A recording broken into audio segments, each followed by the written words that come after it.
Oh, okay, good. I'm That, just kidding. Yeah, any any anything fractally related to this Genesis group. So right. clearly Okay. this is we're on the same Zoom meeting, same Zoom link as before. Cool. Sounds good. Well, I just started a new recording, so welcome all viewers to the new recording and the fractally after party. And yeah, thanks everybody. And shout out Joshua to hosting this since March 2nd or something like that. I don't remember, but that's a while. Yeah, we've really been doing it. Thank you guys for putting up with me. I appreciate it. Thank you. Yeah. I like Yeah, your huge suggestion thanks, for Josh. the new name of this group, the Sexy Girl Fractally. Yeah. So, I think we could probably find some sort of better name than that. Harry, one girl inside. don't worry after if you have both joining, if you call that Sexy Girl, you can be sure that we have a lot of attacks. Brother. Perry, good to see you here. Was it your first week this week? 2 weeks ago was my first, and Okay. I kind of fell sick last week, so I skipped it. And yeah, so this is my second week. Thank you. Yeah. Nice. Your Rios account Hope you is enjoyed it. Grappa, Grappa, No, just one. But thank Okay. you. Thank you. I love Grappa. I love Grappa, by the way. It sounds cool. Yeah, that name. If you have a bottle of vodka or Grappa, I am the one. Oh, you like the grappa? Okay. Grappa. Yeah, I say that, but I never drink Grappa. You never drink grappa? No. No. And vodka also never. That's just to make some drink vodka? decontraction on this call. You know. I think what I was thinking when I came up with that name was the old movie. Yeah. Old movie series called Kung Fu. If you guys have ever seen that. Oh yeah. Right. Yeah. And there's this scene with the master. He flashes back. It's a show, an old TV show that's about set in the Wild West of the United States back in the 1800s. When the Chinese were immigrated to build the railroads, and there's a particular Buddhist monk that finds himself in that environment in the Wild West, and the show flashes back to China when he was in training as a child, as a monk, as a Buddhist monk, which is also Kung Fu training. So it was a very popular show in the 60s, and I loved it. And yeah, there was a scene in there when the master referred to the student, which was the protagonist of the show, played by David Carradine, and he referred to him as Grasshopper, but he pronounced it Graham. So Graham. Yeah. So I try to keep myself I try to think of myself as always a student of everything that I'm participating in. Absolutely. Nice one.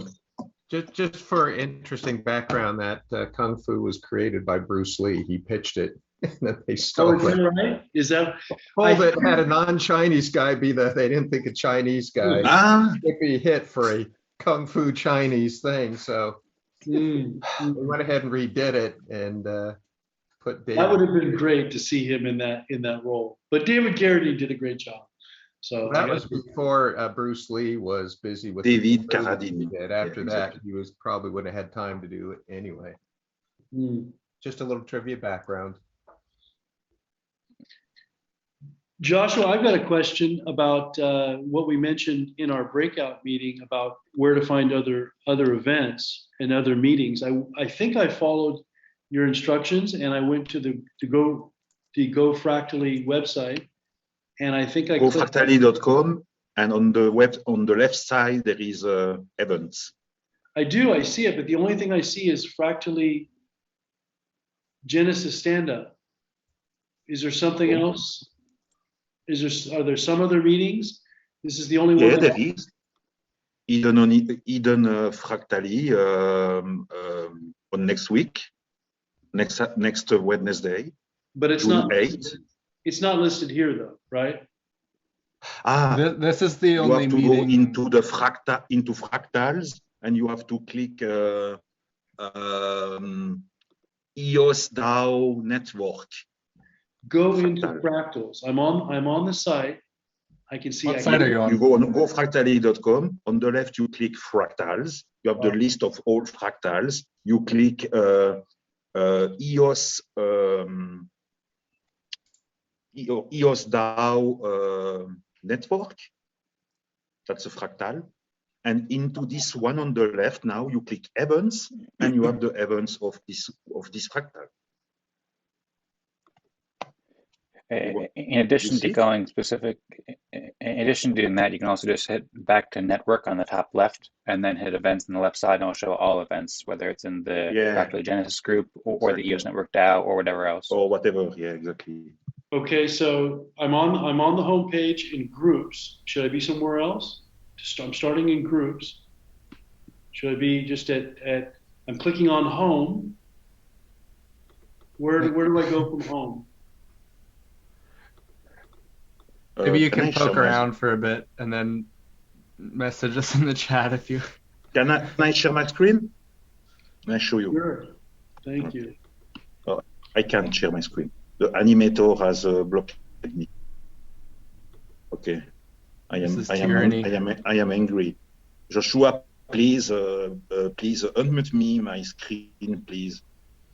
Joshua private messaged me and he said he had to go, so I'm not sure Joshua is available right now. He might be listening, but he's busy with another matter right now. Okay. Dan, you're the host, so you can. Oh yeah, that's true. Dan, you're I'm the host. Joshua. I'm the Joshua now. So I have to go into Patrick and participants, and then give you the option to screen share. I think. You want that I share? Okay. That's what you want. I mean, if you want to. Yeah. I want absolutely that I share. Yeah. Ponce Pilate se lava las manos. Okay, so I will go. No, I cannot. I don't know how to do it. That's why they can make you a co-host, so I'm pretty sure there's an easier way to do it as well. I am so awaiting of this new Clarion peer-to-peer maximalized communication platform or something like that. Okay. You should. I mean, that'd be nice too. But Zoom does have some features that work well. I be able to do it. You see my screen? Yep. Okay, so I go on. Okay, I go on Go Fractally. Okay, let me show you. You go on gofractally.com. Okay, I am on gofractally.com, and now I go into events on the left here, and here I see all the events. Okay, so Monday, June. I don't see that. Okay, that's good. You don't see that? No. Patrick, why don't you log out and try it again? The reason why you don't see it, I have to remind my password. I don't remember my password. I'm not logged in. Okay, I got it. I need to log in. You were not logged in? Well, no, actually I have. It shows my account. Okay. I'm not logged in. So you have to log in, yeah? Yeah, sure. To log in. Okay. I think, just try logging in and try it for a while. Try again. I think you'll figure it out.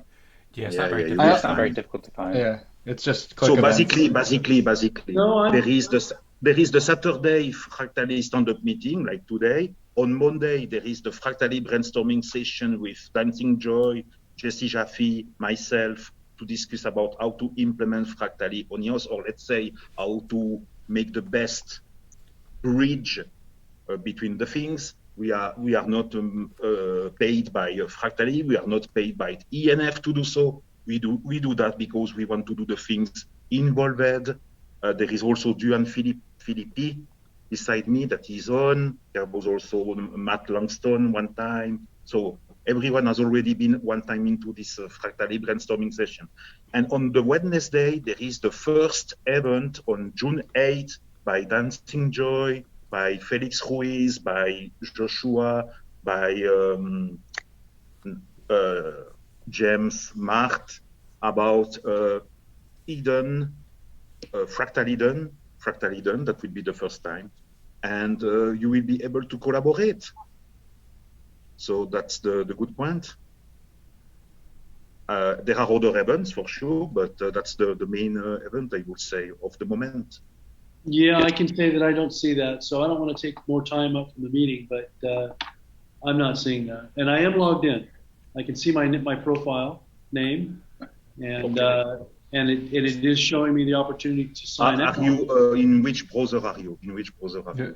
Just please contact Josh Seymour or Gregory Wexler. Yeah, I'll do that. I'll talk to Josh after the meeting. Thank you. And then Real quick, Perry, can you see in the top left corner, does it say back to network?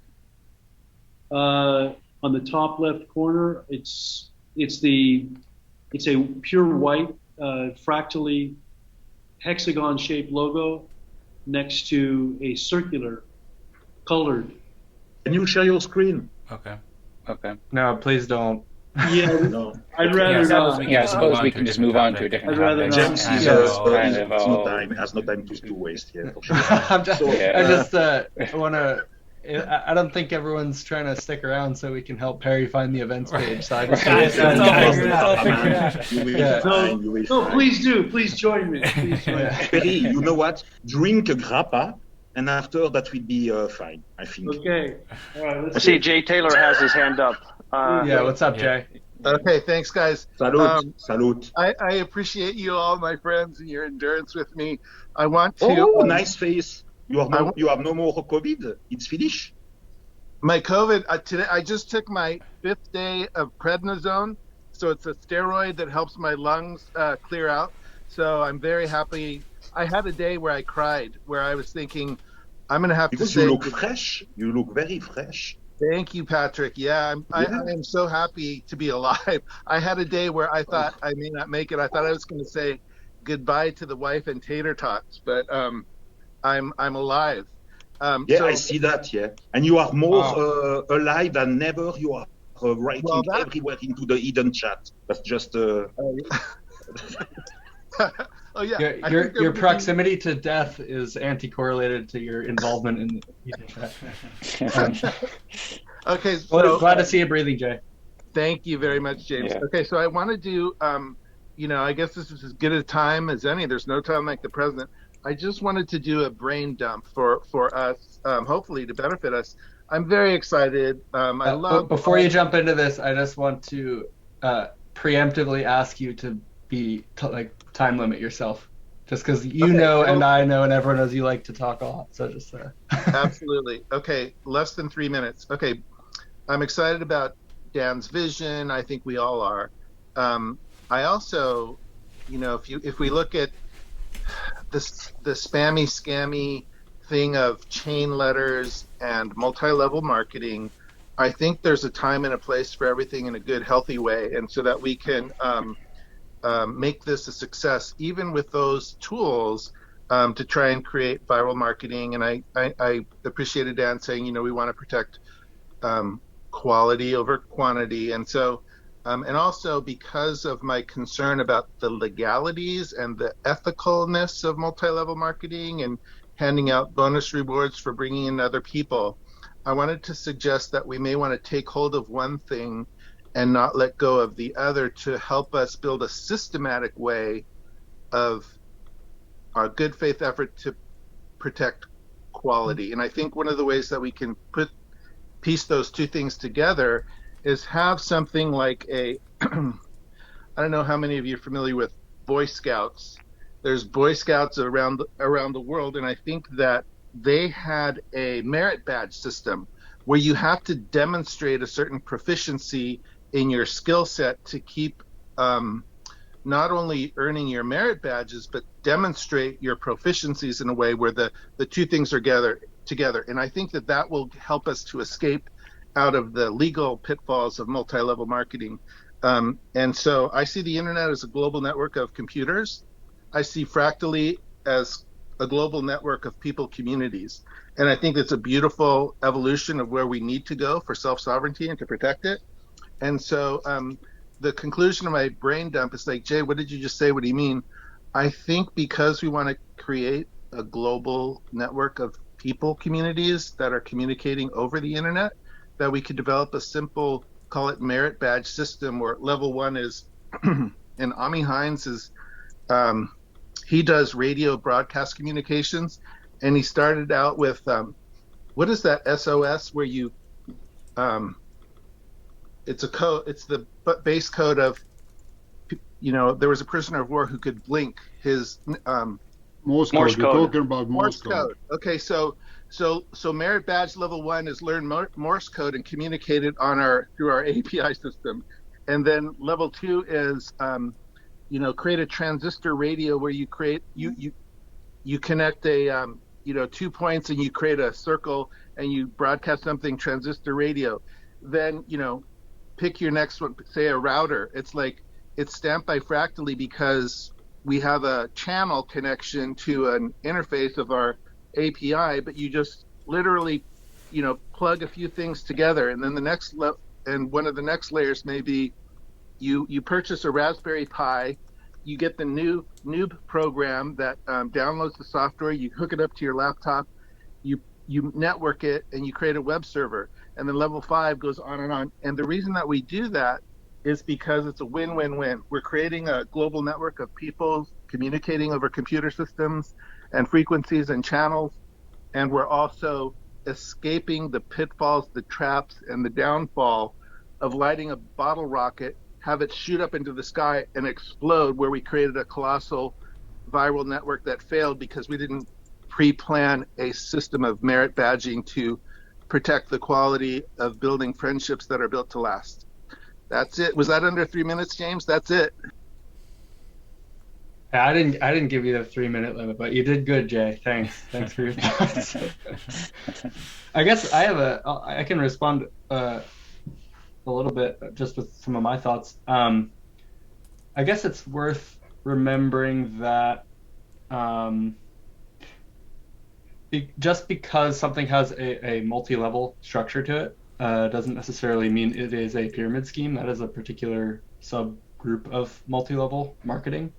So I think one of the key differences is if the existing community members are in any way reliant on the influx of new members for capital or something like that, that is more like a pyramid scheme.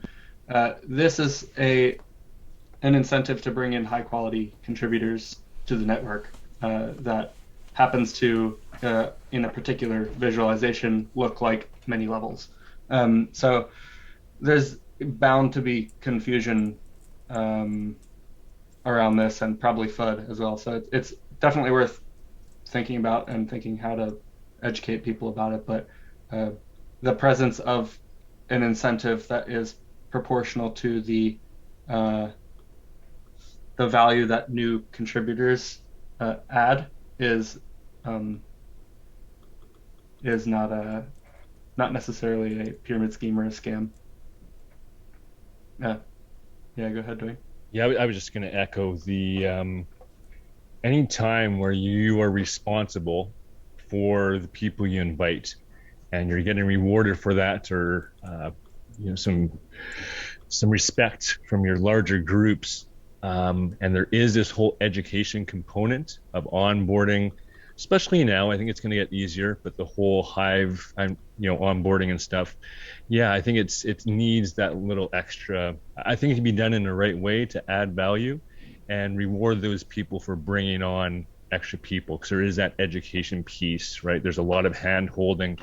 I invited a lot of people up front, and they're just slowly trickling in now, and it's taken weeks of just saying the same thing a little bit different.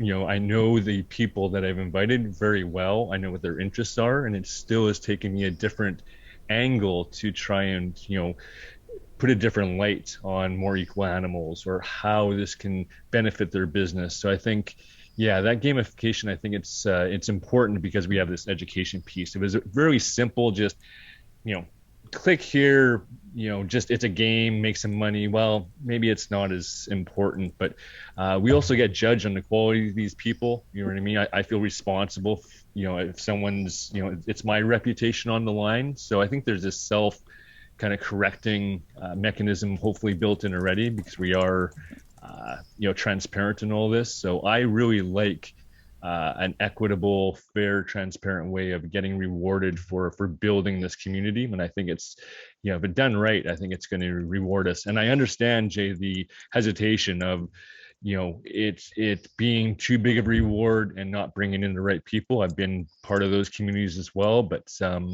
yeah, done right, I think it's important. Matt, I did have just, I'm sorry to interrupt, but it's Eric that just gave the little history lesson, was a person that I invited, and I just got some feedback. I've been talking with him the whole time, and his first impressions of today was like very positive. So, you know, that bodes really well for the other groups that I meet with, because he's, you know, quite an active participant.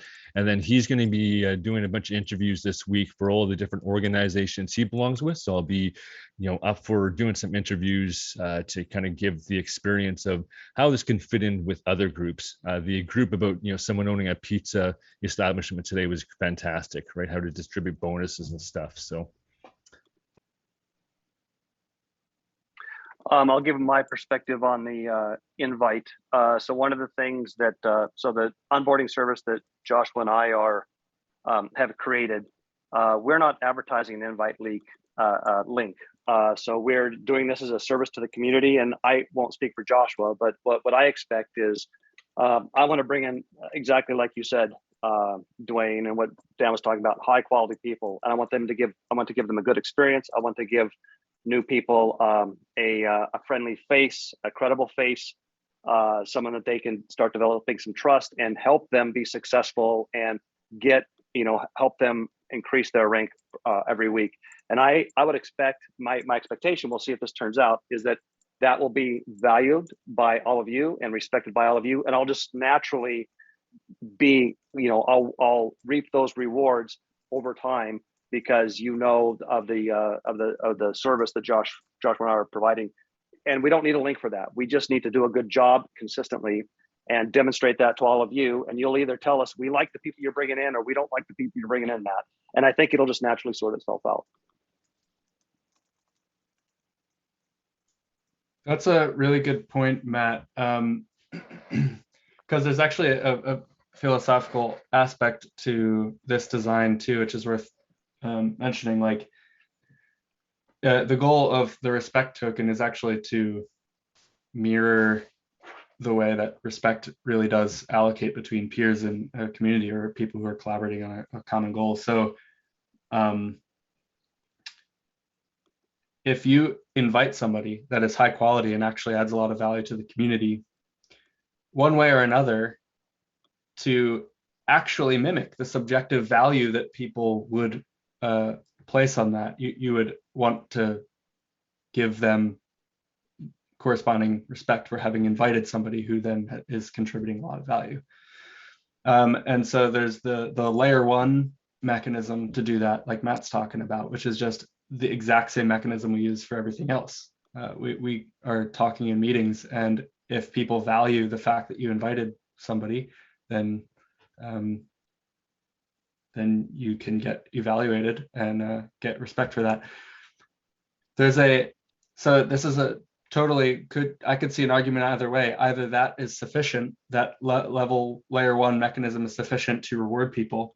I can also hear an argument, and I don't have a strong opinion on this either way, but I can definitely also hear an argument for adding in a system that gives you an ongoing distribution of respect proportional to the value of the people you bring in. Really, I guess the argument for that side of it would just be that people are non-fungible.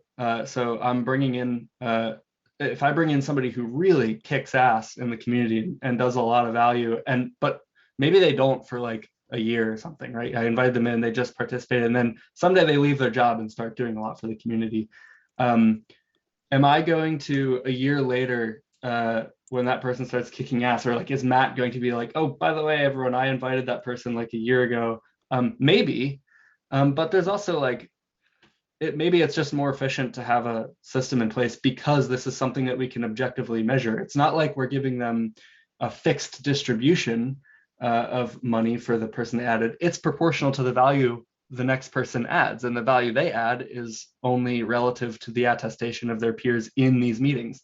So it's really just an extension of the layer one thing because it's something we can measure deterministically. I don't know if that made sense, but yeah, that's all.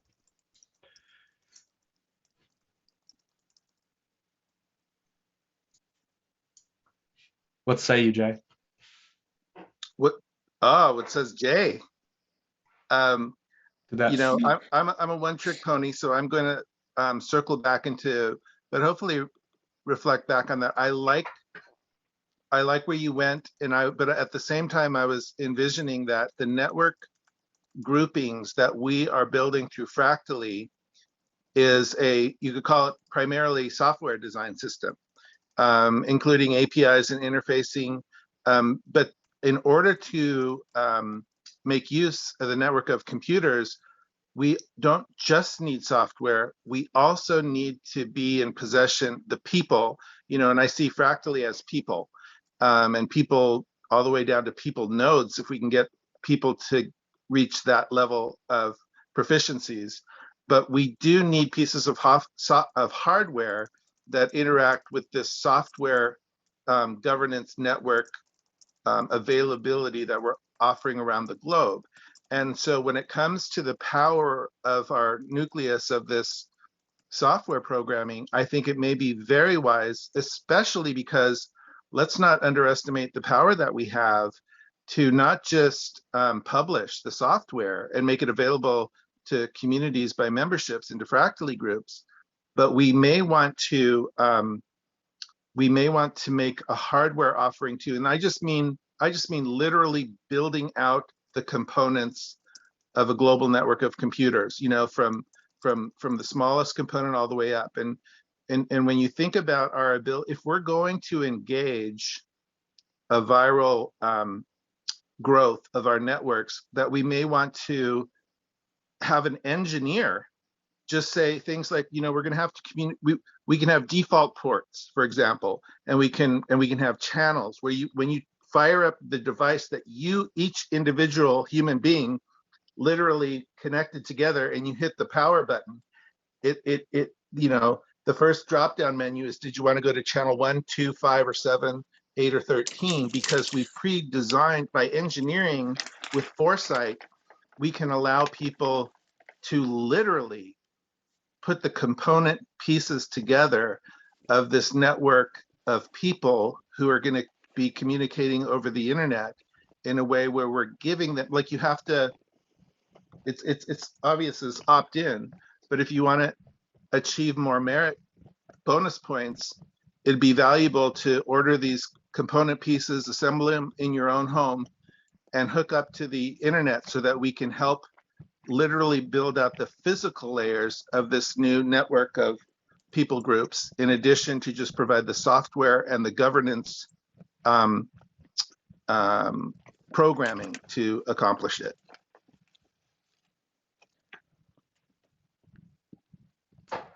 Yeah, well, sounds like it's an initiative you can spearhead and find a team to work on it, and you can build it. Yeah. Yeah, I mean, it's interesting that combination. You look at EOS, the governance being rested with the infrastructure providers, right? So having a different approach, you know, half of it or some weighted about the actual participants every week, but the distribution and decentralization of the tech as well. Yeah, it's. I remember in the early days of Bitcoin, that was the dream, right? That was the, wow, we're all going to have something in our home that protects us all against centralization and freedom of speech, that's going to give us a little bit, maybe just a little bit of heat, maybe just a tiny bit, but supports the system and the system we want to see in the future, right? So I'm excited that you're passionate about that, because I know in the early days, I think for myself and a lot of my friends, that was the passion of that white paper. It wasn't about a new banking system. It was a decentralized system to keep us protected from centralization and the deterioration of freedom of speech. So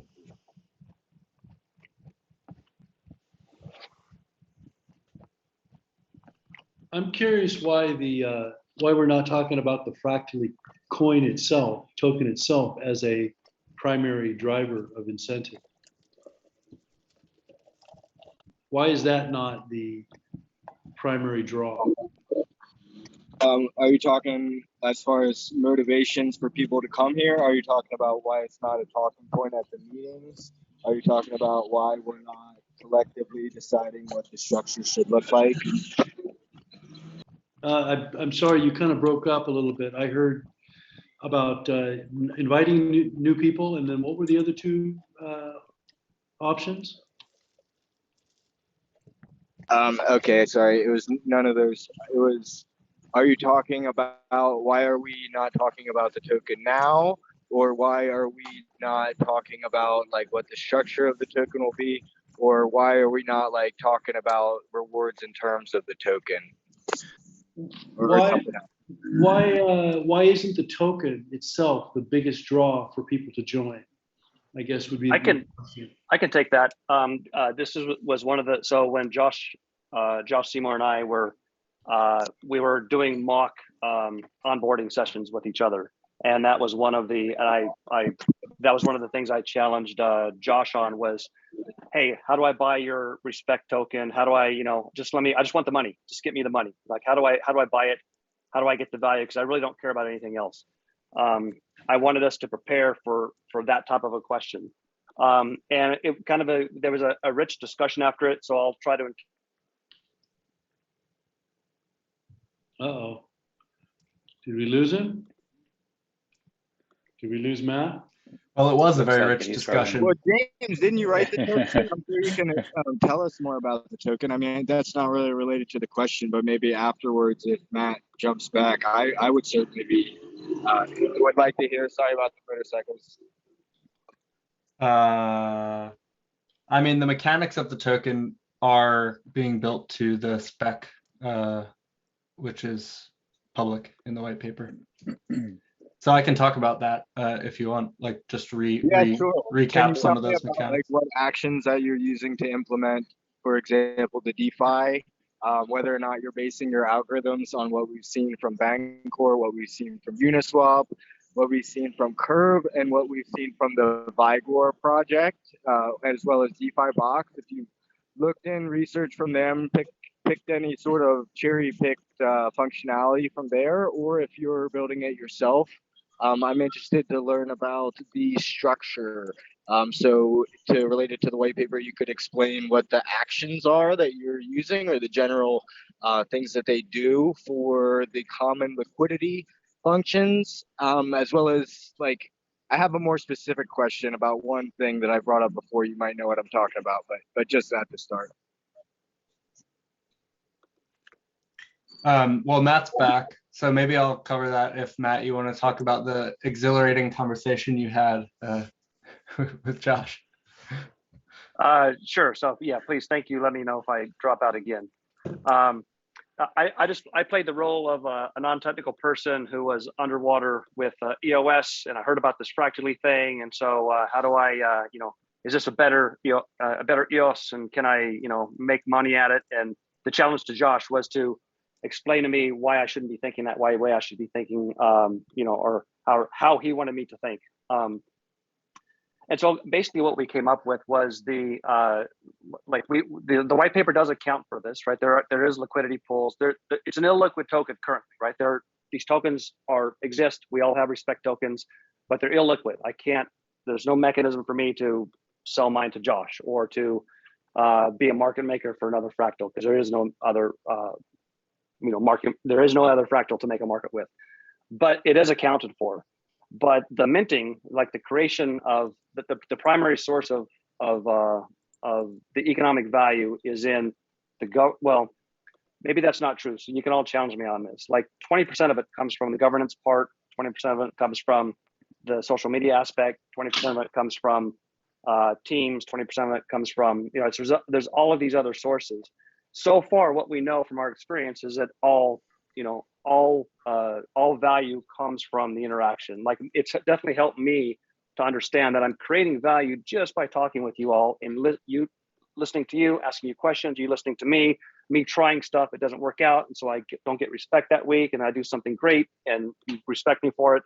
And I'm constantly trying to come into alignment with what you want, which is exactly what, the free market is supposed to do, is you judge my idea, the judgment of ideas by the wisdom of the crowds. So it's sort of we can't do it with, like, these tokens aren't currently liquid, and they won't, but like, even if, James, launched, he fired up the blockchain today, we still got to wait, whatever it is, 10, 20 weeks before we start getting some liquid tokens from our balance. So it's kind of an academic question at this point. And I think that's one of the genius designs, is that these things are frozen up, right? They're not meant to be, you can't just come in and get a bunch of respect and cash out and, haha, see you later. It's meant to keep you around, keep you contributing value, keep you consistent, keep you making those relationships, because the more I get to know James, for example, the more I don't want to disappoint him, the more I don't want to, I don't want to lose his trust. I want him to continue to tell me what he wants me to do, what he values, and I want to continue to do that. So it just keeps us locked together as a tight team. Okay, let's assume a person is committed on a weekly basis and is driving value into the chain.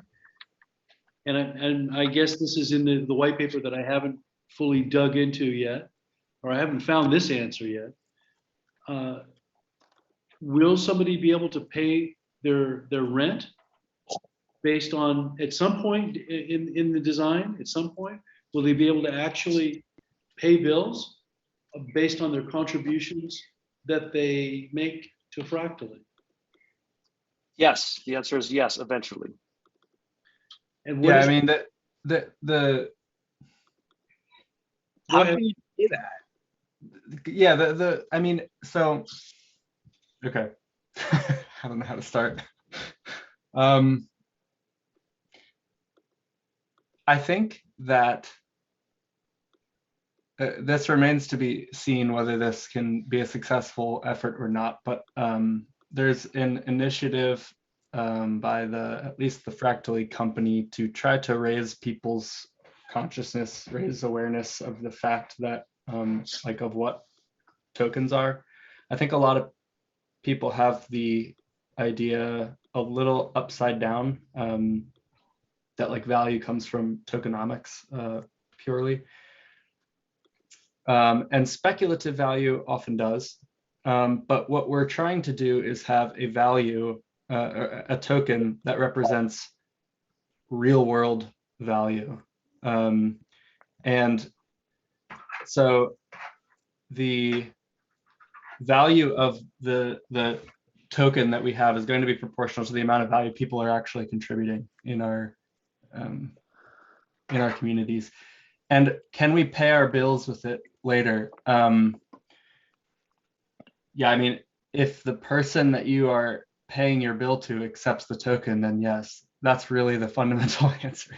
And if they don't, then is there some way you can bridge the token along between assets to get to something that they will accept? There's the process of price discovery, which is a market-driven process, so all assets get value relative to other assets. And so if we subjectively believe that this token has value and we are working and really providing value, and then this token is distributed proportionally, then there are people who find this token valuable. Then you can give them the token and receive other things, including potentially other tokens in return. It's like a value-centric view of things rather than a token-centric view. So let's imagine a scenario where this little group that we're all part of blossoms in the next 6 to 12 months. And it starts to get attention, and positive results start occurring. And some of the larger DAOs in the space take notice, and they start thinking to themselves, well, we'd like to participate. And now we're willing to trade real tokens that have real values on real exchanges for fractally tokens. Price discovery.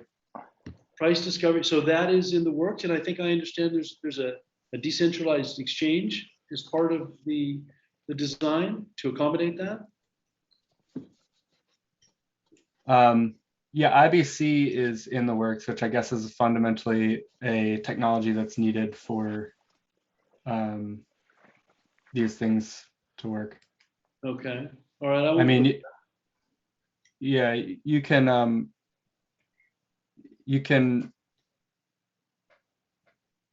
yeah, I mean, it's also like anybody can build anything in decentralized networks. So there's the question, like the Fractally team, if that's maybe the point of the question, is really focused on like layer one technologies, like the what are the base layer, like foundational things, and a lot of the tools and things that are really cool and applications that people want to use related to this are just lower priority for the Fractally team, but still very important and need to be built. Okay. I think if the only thing it did, and I don't think this is the only thing it's doing, but if the only thing it did was offer the world a valid voting process, it would all be worth it. And it would be worth our time to contribute to a strong ecosystem that supported that effort. I mean, because obviously the world needs voting reform, let's call it. I don't think anybody can disagree with that, regardless of your politics. So that's a valid, that by itself is valid. But the thing that will just drive it like fire is, of course, money. So that's why I asked that question. So thanks for your answer, James.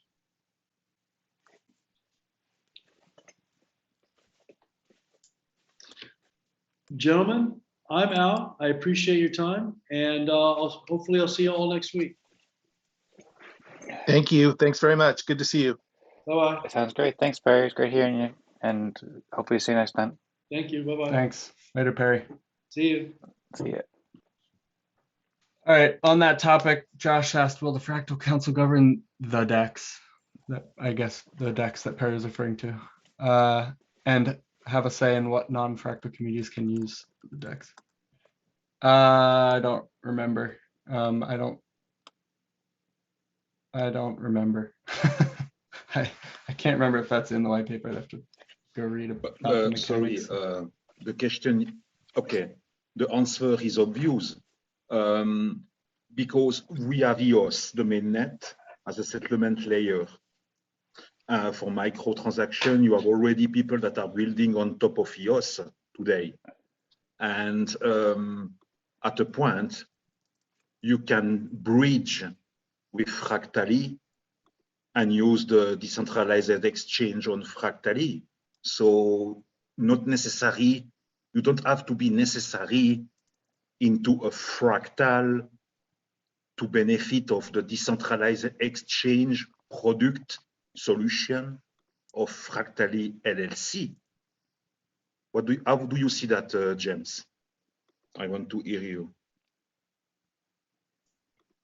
I'm not sure I fully understand the question, but the question is, you are using the EOS mainnet today. You are creating dApps, decentralized application on top of it. And Fractally LLC is developing a product, a solution, named a decentralized exchange, right? And you are also developing other stuff, communication platform and new token contract, NFT standard, etc.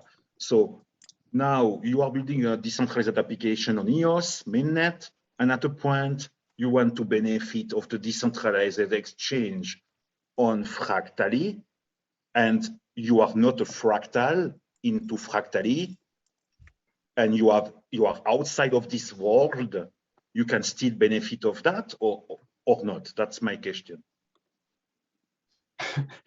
That's another way to ask the question of Joshua. That's another way to ask the question, indeed. I apologize. I just am not sure I understand the question. I think that maybe did somebody else understand it and want to give it a go? Like I think that EOS, yeah, I mean EOS, we should definitely have an agnostic. Fractally is supposed to be agnostic and not linked to any let's say blockchain layer in particular. But we have EOS since 2018, and EOS will adopt Mandel protocol. So how could EOS not be involved in a way with Fractally? That would make no sense.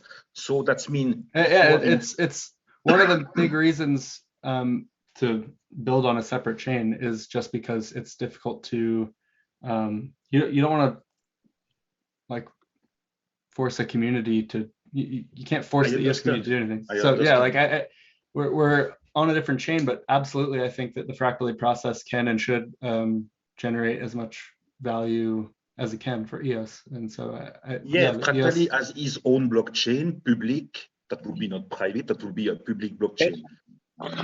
But EOS can bridge with Fractally. Yeah, for sure. And can benefit of this decentralized exchange that you are building. Sure.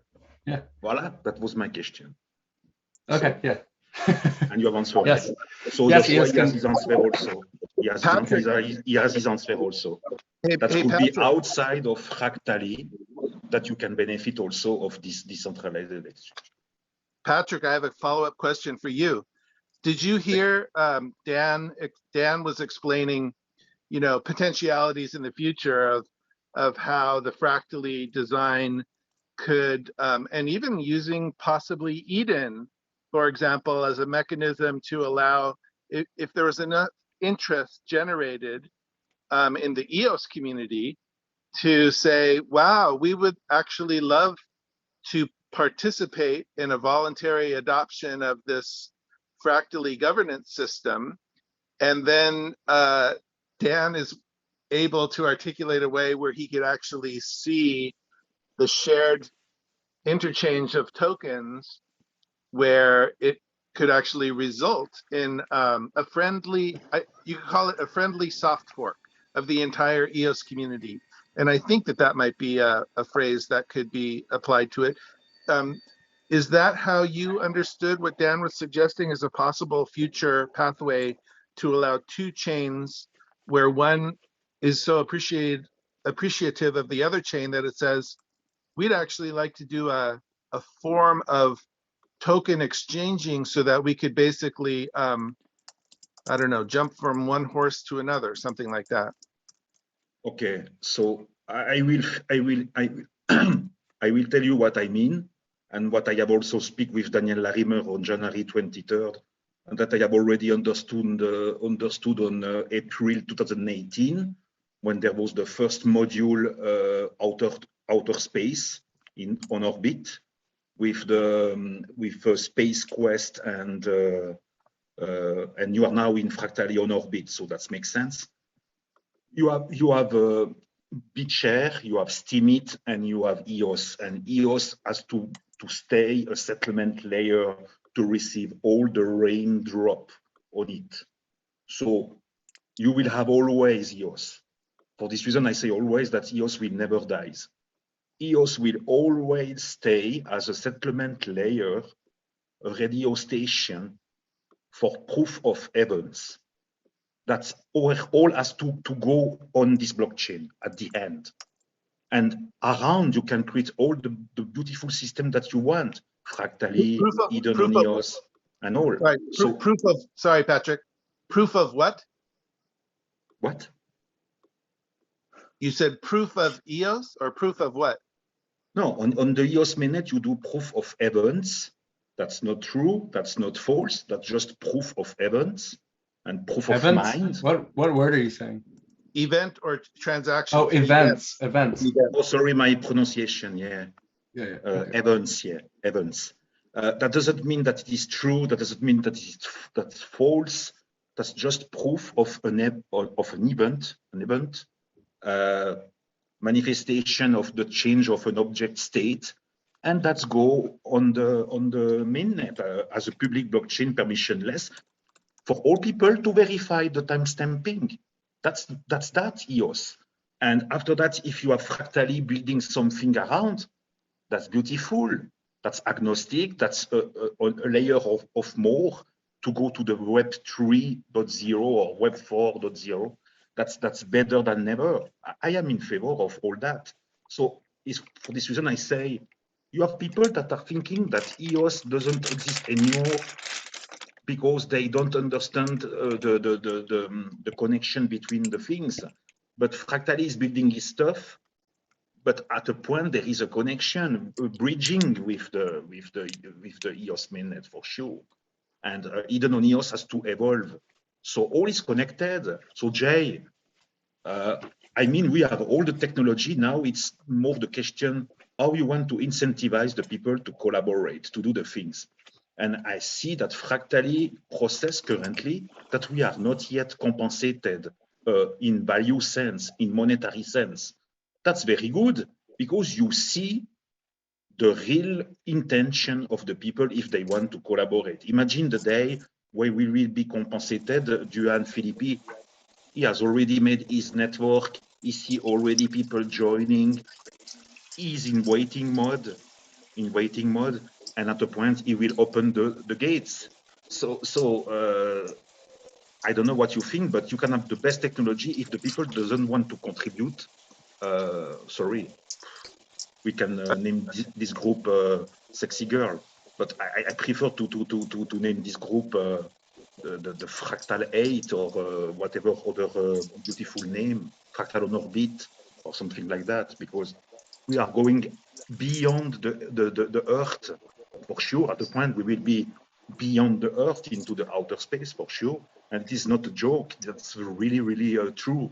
The people that doesn't understand that now, they are still a little bit in sleeping mode.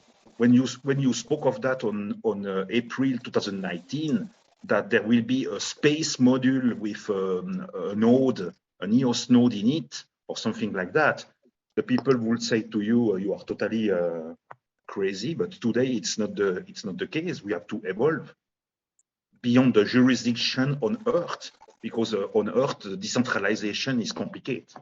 Okay, I stop here. But I really see that will go beyond our Earth for sure. So in 2025, maybe 2025, maybe 2030. I have a slightly different but kind of related topic. I'm curious what you all think about it, but I've been thinking recently about like how like the way people think about things being on chain, and like if you recall, and if I don't know if all of you are in the EOS community, but all the drama at one point about whether voice was on chain or what it means for an application to be on chain, and the value of an application being on chain. Exactly. But I'm curious what you think of this, Patrick, because I'm thinking about it less and less that way. I'm thinking more about the fact that blockchains are tools that exist for the benefit of the application, not the other way around. And to expect it to be the other way around, for applications to be built in such a way as to benefit the blockchain, is the tail wagging the dog, as they say. It's so, and then furthermore, like we're all here using Zoom and getting tons of value, and Zoom is like a core element of our ability to collaborate right now. Zoom is not on any chain, and Discord is a great tool. Telegram, there's all these tools that we use that are completely off chain. So it's just a thought, and I'm thinking like the Fractally process. I'm not planning to leave the EOS community. I've been in it for years and I will still be in it. And I'm just thinking in terms of how to best use the fractally process in EOS. It just becomes, even without an IBC bridge, without any technological connection between EOS and fractally, the worst case scenario is that the fractally process becomes an off-chain tool, just like Zoom or Discord or anything else, except it's actually even better. It's more like IPFS or something like that, because the tool itself is also decentralized in its own way. But it's just another off-chain tool that people can use in whatever community they're in and wherever they are and whatever they're doing to achieve their goals.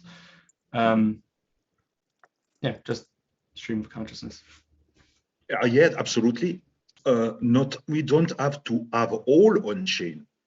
We have to identify the process and the transaction that we want to shift on the blockchain. And we need to have an IT data governance into the platform that we develop.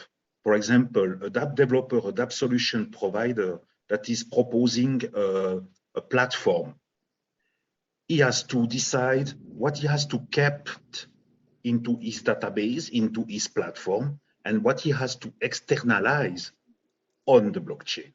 And this decision, for example, Maurice Vanegas with the human-generated finance tools, he has developed EOS D-Track to track the vehicle on a map, and what he timestamp on the blockchain, on the EOS mainnet, is just the point A of the vehicle when the vehicle starts, the delivery spot, that's the point B, and the point C, that's the customer when he asks the truck to come to him. So that will become EOS D-Taxi, EOS Decentralized Taxi, a kind of Uber. But it don't store on the blockchain, I would say, without reason. It just store what is value added, then to prove without a doubt to the driver, to the company, and to the final customer that was delivered on spot, that the customer cannot say, I was never delivered. I was never delivered. If he say that, we can say, oh, we can go on the blockchain and we will prove you that that was not a lie. We have delivered you on this particular date, on this particular time, and that was you, that was not someone else, not a bot. So that's very important. That's the radio station. And Daniel Larimer stated that in Virginia Tech, in 2019, he was doing a conference and he said, the EOS mainnet is a radio station where you cannot say after the fact that you have never said that. That was true or false, totally egal, doesn't matter.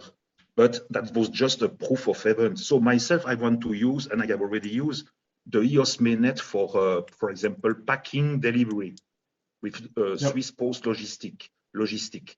To prove what? That the package was delivered, etc. So I will never use the EOS mainnet for big text and all. Patrick, maybe we'll go to Matt because he has his hand up for a while. Yeah. But good Thanks, thoughts. James. I appreciate it, Patrick. Yeah, thanks, Patrick and James. I get asked this question. So I lead these small groups where we're co-located. We're sitting in the same room and we're discussing this. And these are non-technical people. They couldn't describe a blockchain, but they know it has something to do with young people and cryptography, and they can say things about it, but they don't really. It's not a part of their life that they can really put their finger on. And so the example I use is Little House on the Prairie. It was a television show in the early 1970s, describes a family that lived 150 years ago, written by Laura Ingalls, Wilder Ingalls. And the little towns, so you don't need a blockchain if you're physically together. I'll make some assertions and you can challenge me. If we're physically together and my collaborators, my community are physically together, we don't necessarily need a blockchain, but we need some way to be able to record our consensus. So in Little House on the Prairie, the general store was the record of consensus. You'd go in there and I'd bring in my eggs and I'd take away some flour, and the store manager would say, okay, Matt Langston has, he traded a dozen eggs for a pound of flour. And the community would record their consensus and their public ledger of account in a central place, and everyone had access to it. And we trusted the credibility of the store manager. And and we signed our names, right? So we had attestation, and that worked. It worked really well. Now, you don't know that I'm real, right? I could be some AI generated avatar, right? So we have to have some way to be able to make a judgment that Matt is real enough for me to be able to trust what he did. I can see what he did. I can use what he did. And there's some consistency there. So, but I need to be able to record my respect for what that, entity called Matt Langston has done, in such a way that can be distributed. And tying back to what you were talking about, Patrick, a way that is, you can trust, wherever you are in the world. I'm the exact opposite, but we have a way to be able to trust that this happened and that these two entities agreed that happened, and it's incorruptible. It can't be forged. It can't be faked. So we do need sort of that virtual store manager to be able to allow us to be able to attest to something happened and to have that recorded. So I think blockchains are not required if you're local. So like if the EMP goes off tomorrow and I'm just stuck with my little town, we're not going to have a blockchain, right? We're going to go back to the old school pencil and paper recording what people did and the store manager. But as long as we have the internet and Zoom doesn't want to censor our speech, and Discord doesn't want to censor our speech, and we can continue to collaborate together, then we do need a blockchain to be able to record our progress and for us to be able to go, for us to be able to continue to grow and interact with one another. Imagine tomorrow we have no more YouTube, we have no more Zoom, we have no more all this centralized mastodont solution with which we work currently. We have all lose all what we said. So we need, without to wait too much, to decentralize it on IPFS, the most of our calls, the most of our videos and all, because you never know. It's centralized storage there, and they can decide to stop the things, and we are in the, sorry to say, we are in the shit. So we have to be very conscious. It's not a game. It's not a game. I think there are a lot of people, they think that blockchain is just a game, and for the gaming and for no, not for the gaming, the gambling, the gaming, it's okay, but the gambling or something like that. But that was at the beginning of EOS to prove that it is very fast and all. But now we see we have the possibility to do governance on top of EOS. We have fractally coming now in a couple of weeks. I am not stressed with the date. Never put a date on the things. Never put. But I think we need use case to explain to the people that are not into the blockchain. When you want to do this, do that on this tool, because this tool gives you this possibility. And we need to make some visual to explain the use case, because in the head of into the head of a non-software engineer, it's complicated to understand what it is. For a software engineer, it's more easy because you have you are still complicated. For you, for example, James Smart, you are a software engineer, okay? Myself also, and Matt also, and Duan Philippi, Shure also, and Jay also in a way, and Dogman is a dog. So you know what I mean. You have the spirit, you have the brain that is connected, you have your neuronal network in your brain, and you are all connected, and you are analytical mindset. But when you speak with someone of the my grandma or my grandpa, shout out to them, they are in the space now. So when you speak with those people, they want to understand what does it mean exactly, because they don't understand what we are doing. When I speak with my wife and I try to explain her what I am doing, she don't understand nothing. We need to have something very easy to explain. So, yeah. But basically what I want to say here is we have a lot of resources that are still on YouTube, on Zoom, videos and all, and we need a communication platform, and Fractally is building a communication platform. When I was speaking with Dan at the beginning of the year, Daniel Larimer was telling to me, Patrick, that's not a priority, the communication platform. We need to build a decentralized exchange and all that. And now seems to be that. All right, Patrick. Come back. Thanks. Wayne. Please, I don't want to have to interrupt you, Patrick. Can you please try to be better at self-censoring? Just 2 points. The EOS Monday meeting, the last meeting, James, you said, does everything need to be on chain? Like, let's just make this simple. And it was interesting. Tadas put together his thought process of, say, if without the Fractally team building their own, chain, before that was kind of announced, he was thinking, how do we enable other blockchains to use this? And it was quite an elegant approach of just, trusted, say in EOS, trusted block producers running something off chain just to be able to hash, and it was just a really neat approach. I can see, I guess why I'm mentioning it first, he should send that to you and just see his brain power of how we're not competing with other blockchains. And we kind of know that other blockchains are probably the first market that's going to understand why they need consensus. So I'm sure there's going to be enough value with liquidity pairs and other things to bring people to the Fractally software. But he just had another approach of saying, hey, maybe this, you don't need to come to the centralized point.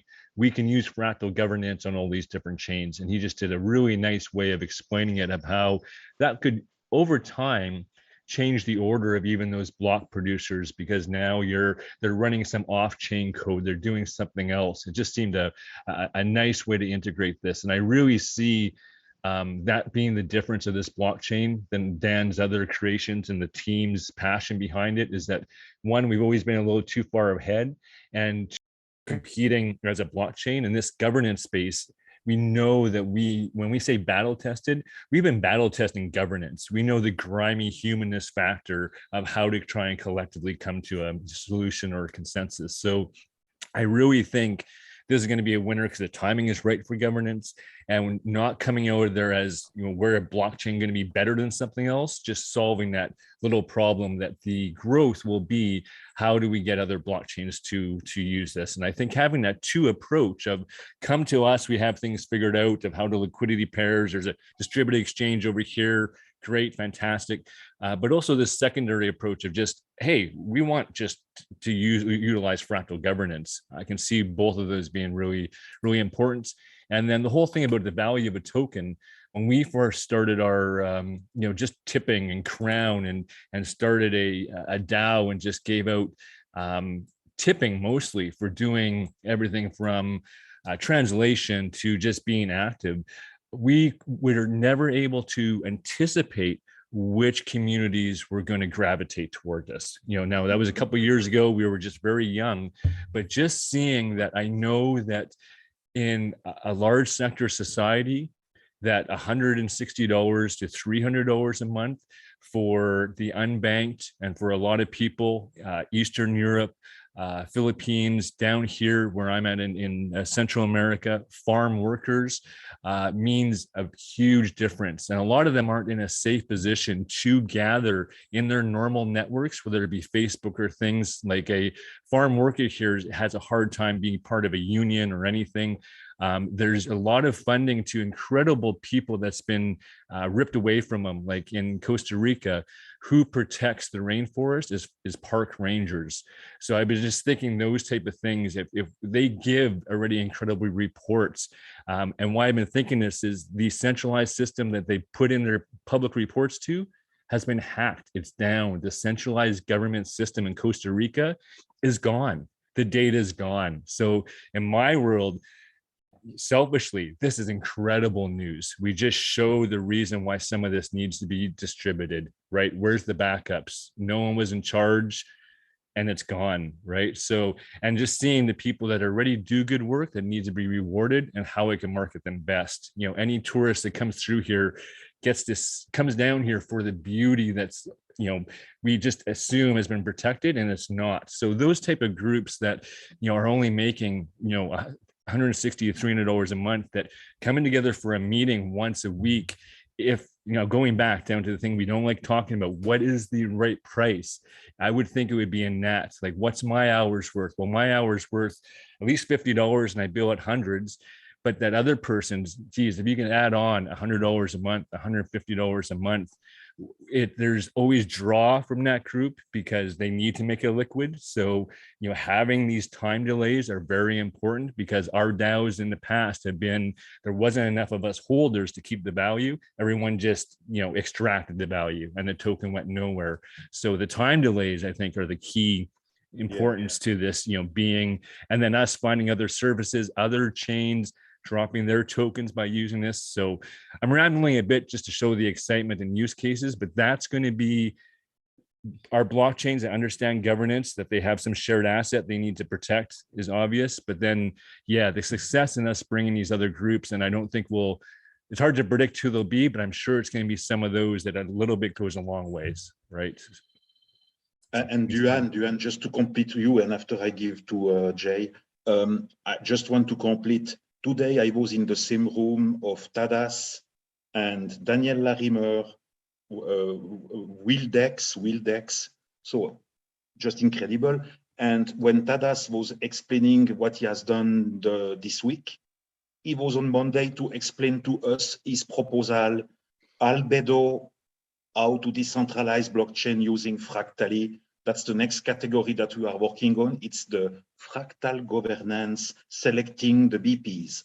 And he has explained this proposal this Monday.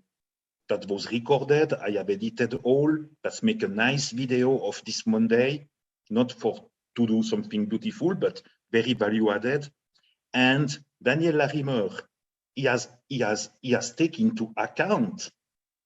He has not said directly, as always, but he was kind of to say, yeah, good proposal. So that's encouraging. And you know what? If he was not saying anything, we continue in all case, because we think it's good. So here it's about state block producer to check the state.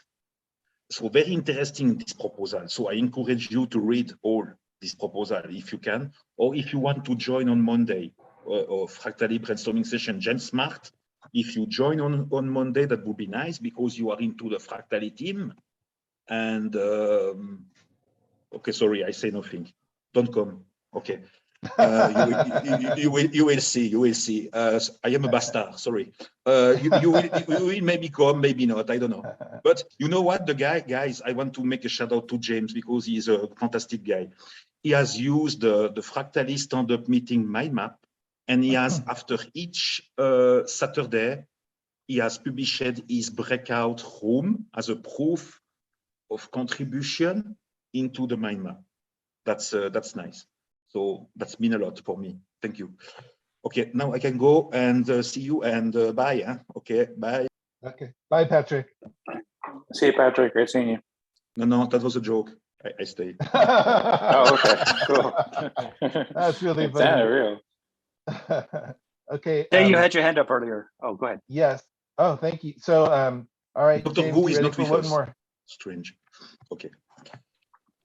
One more brain dump from Jay for us, directed at James, because I have a question of engineering design and integration concerning the the whole notion of fractally.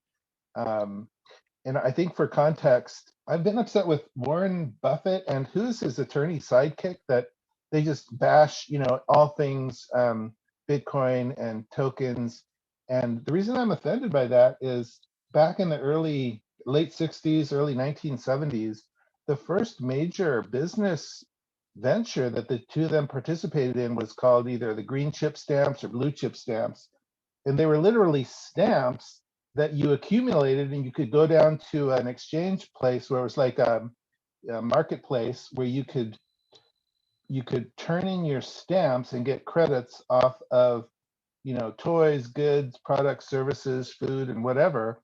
And so it was the blue chip stamp system. And one of the key ways I've seen tokens used actually in a practical real life way is membership rewards, where you get a discount on buying something because you have a certain number of tokens or membership rewards.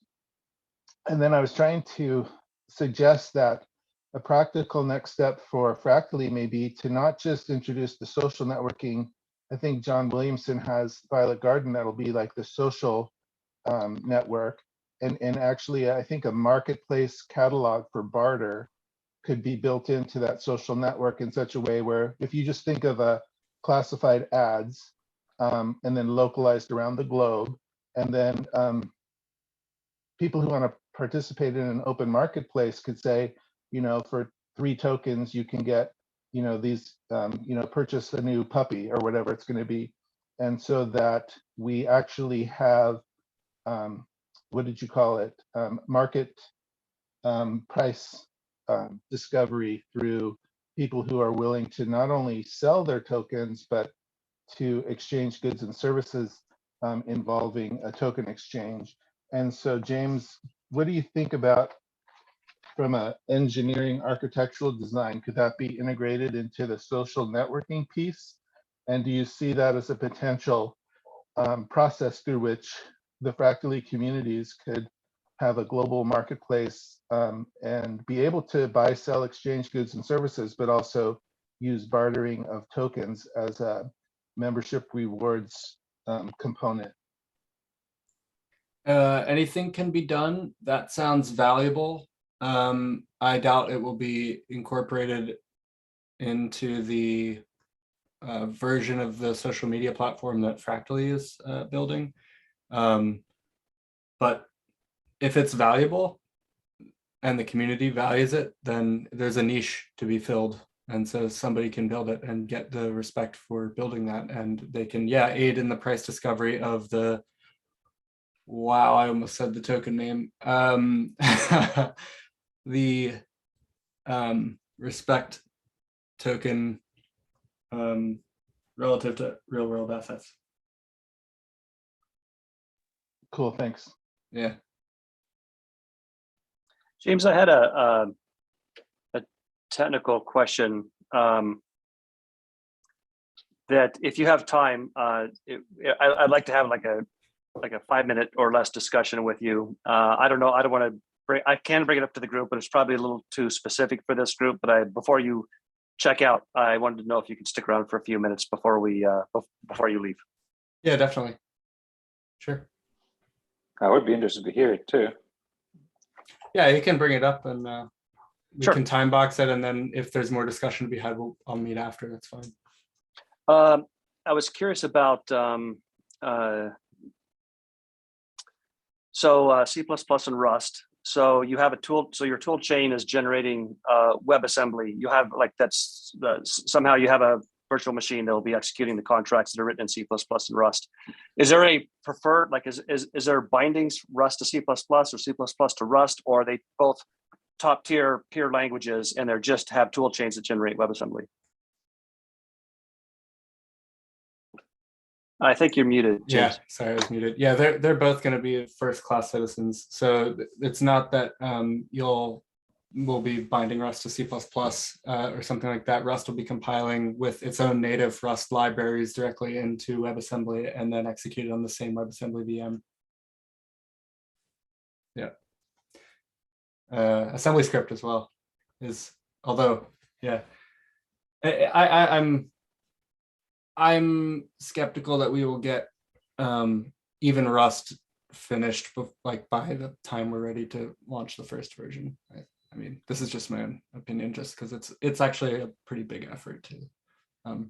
It's essentially rewriting all of the core libraries that you need for contract development in each language we want to support. So it's not small. And each language also has some gotchas in terms of how they, like when they compile to WebAssembly, there are some differences sometimes. So I track pretty closely the LLVM toolchain, and I know that the I have it on. I mean, I've been told that the WebAssembly backend is pretty robust and well tested and well respected in the community. Would you attest to that? I would. This is, I should say, probably this is not my particular area of expertise, and I'm not the one that's porting the contracts over to Rust or AssemblyScript. But I can tell you, yes, there's very good support. I mean, the WebAssembly doesn't support exception handling. That's in a few, so it's tentatively going to be in, I think, the next version of WebAssembly. So there's some features of C++ that we still can't use, but right now we're chugging along with basically full C++ 20 support, which is really, really cool. Because C++ 20, I don't know how much of a C++ guy you are, but it's amazing. I mean, C++ is just getting cooler and cooler ever since C++ 11. It's my bread and butter every day, and, okay, and yeah, I'm deep in toolchain work at Apple, so it's good to hear that it's working well for you. And yeah, but C++ is at least my favorite and Dan's favorite. I'm not I just bought a Rust book actually, so I have to kind of get up to speed on Rust and learn Rust myself. But right now I'm just a C++ guy, and my background is at a semiconductor company where I was writing C++ code for embedded applications. And as IDE, you use Visual Studio. I use Code, Visual Studio Code. Yeah. Yeah. I saw a video of you a couple of days ago where you made a video with Visual Studio and Docker and C++ 20. And I was happy because Visual Studio is an environment very powerful with Microsoft. Yeah, hey, Patrick, could you put a link to the video you're talking about that had James and Dan? Could you put that in the chat? If you have a link to that YouTube video? Oh, James, you can. Huh? You are the master of your video. Huh? Yeah, sure. Dan's not in it. It was, I think Patrick is referring to a video that I put out, I don't know, 4 or 5 months ago on how to develop EOS contracts, like a new way to so I built a tool that lets anyone write EOS I can contracts. give you a video if you want. Yeah. In a much simpler way. That was on Visual Studio. Yeah. And James, you were saying that I hope I'm not misspeaking. I heard you before, Patrick. You were talking over one another. Did you say that you use VS Code and Dan uses Emacs? Is that what I heard?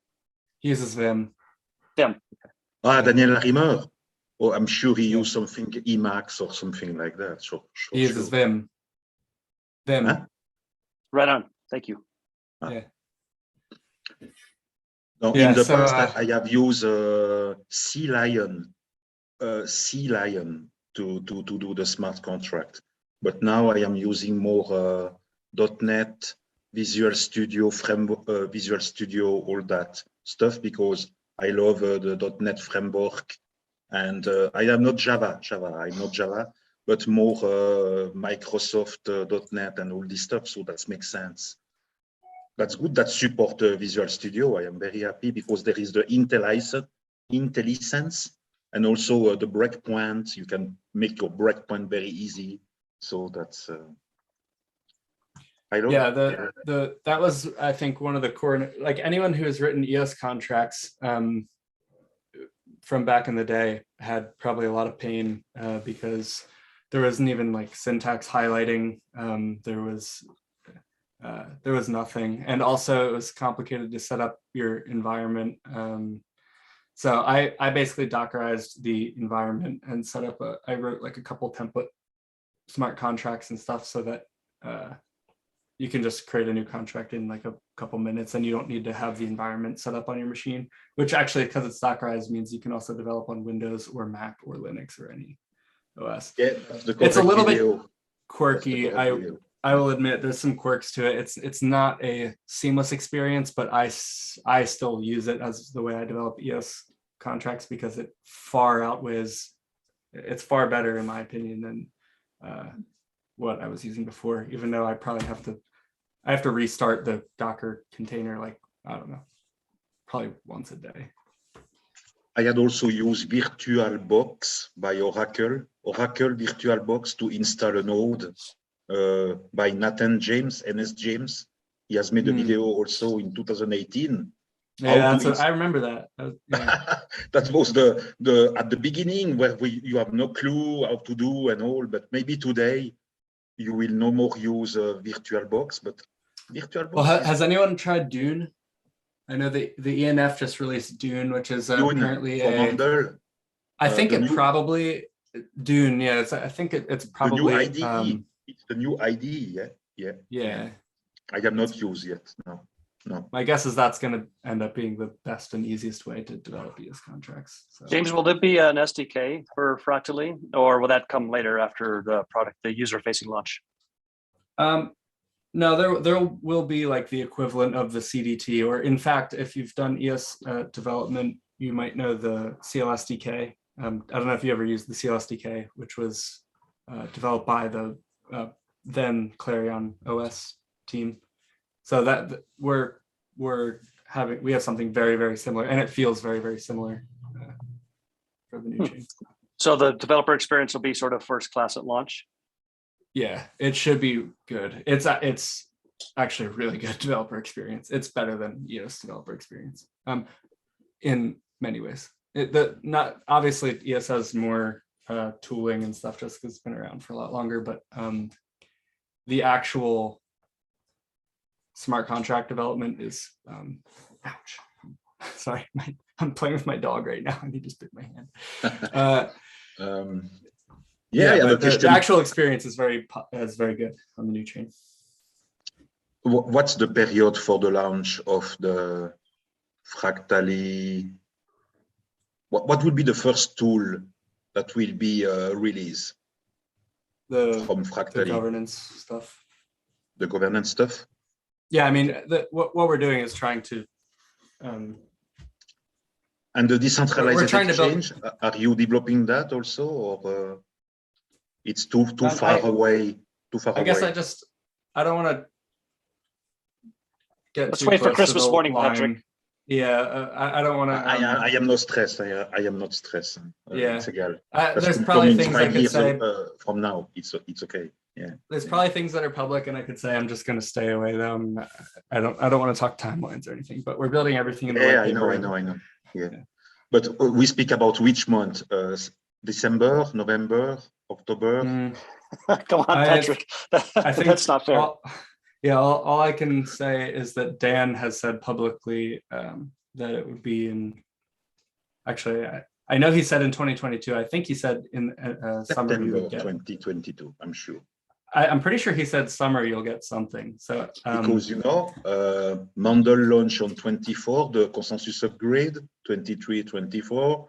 Yield Plus will be aligned with Mandel. Trust EVM will be aligned. All will be aligned. So Fractally has also to be aligned. I think that will be on September 23rd, 24, something like that.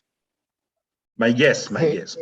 Hey, James, how about does the team have a target date to kind of just make an announcement of the new brand names of the chain and token? I'm not going to say anything about dates. Jay, not possible to attack James now. It's not possible. No. You are trying, but you will fail. I mean, yeah, it's just not. Now we go with his dog. No. Although my dog is getting antsy, I might have to take him for a walk soon. Maybe the dog has the answer. Okay. No, you know what? For me, it's egal. It doesn't matter when it comes. Sorry. But for some other people, they are just here to know at which date will come something. Otherwise, they cannot sleep or they cannot continue to be in EOS. I don't know. So, Matt, what do you do are you actively at Apple? Yeah. And you're in the, I think you said the AI division, right? You're a sysadmin in the AI. No, I'm a systems engineer in systems engineer. Yeah, software systems. So I probably do. Probably our day jobs are very similar, James. I'm an IC, so I'm not a manager, and I work in what's called a special projects group. So we have just like you. Like I'm sort of very sort of sensitive and respectful to, talking shop is one thing, but talking about products and dates and stuff, that's kind of a no-no. So I'm trying to, kind of respect that from you as well. So I appreciate you work for that. Apple, the headquarters? Yeah. And where it is exactly? I can't. That's why we call it special projects group. So we don't talk about the product or the timelines. Okay. But I can talk about the nature of my work. It's AI, it's machine learning, it's C++, it's large amounts of data. Nice. So it's not too. So you know the Google Cloud Platform, the Google Cloud GCP, Google Cloud Platform. Have you heard of that, or are you in that Google Cloud Platform with EOS.io, Google Cloud Platform? I don't know about that. Because Block One was preaching about that. That was last year. They have made a partnership with Google Cloud Platform, JCP, to have EOS.io running onto their cloud. But we never see a lot. Yeah, that's like bullish on EOS. We never seen a lot of things going on. Yeah. Okay. That's pretty cool though, Matt.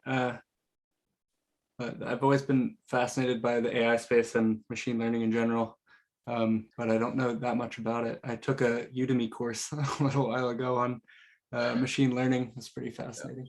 I am doing that currently, machine learning. That's good. One of the things we do is we translation a lot. Translation with Translate Me Network. Translate Me Network. I use the REST API and I translate the mind map, and soon the mind map will be on chain. That will be nice. So I am doing that here. We will see. Machine learning is so important to Apple that we offer it to even non-technical people, because you can teach it, like people can understand it. You could use it. You don't have to know how to build a car to drive a car, right? So it's such an important, empowering technology that we try to get every employee, no matter what, whether you're an admin or you're a C++ dev like me, it doesn't matter. You should be able to understand the concepts and use the technology. And awesome. James, one of the nice things about the reason I was asking you the questions about tool chains and so forth is, and my interest is in sort of getting access to, right now the data I get is from Gregory and Joshua, and we just can measure what we can measure, right? To try to help help us as a community understand what we're building and how it's going to work and how to keep it strong and solid. Yeah, which by the way, I check your dashboard, so I think that's nice. Awesome. All those statistics. Really I love this dashboard. Thank you, guys. I appreciate the feedback.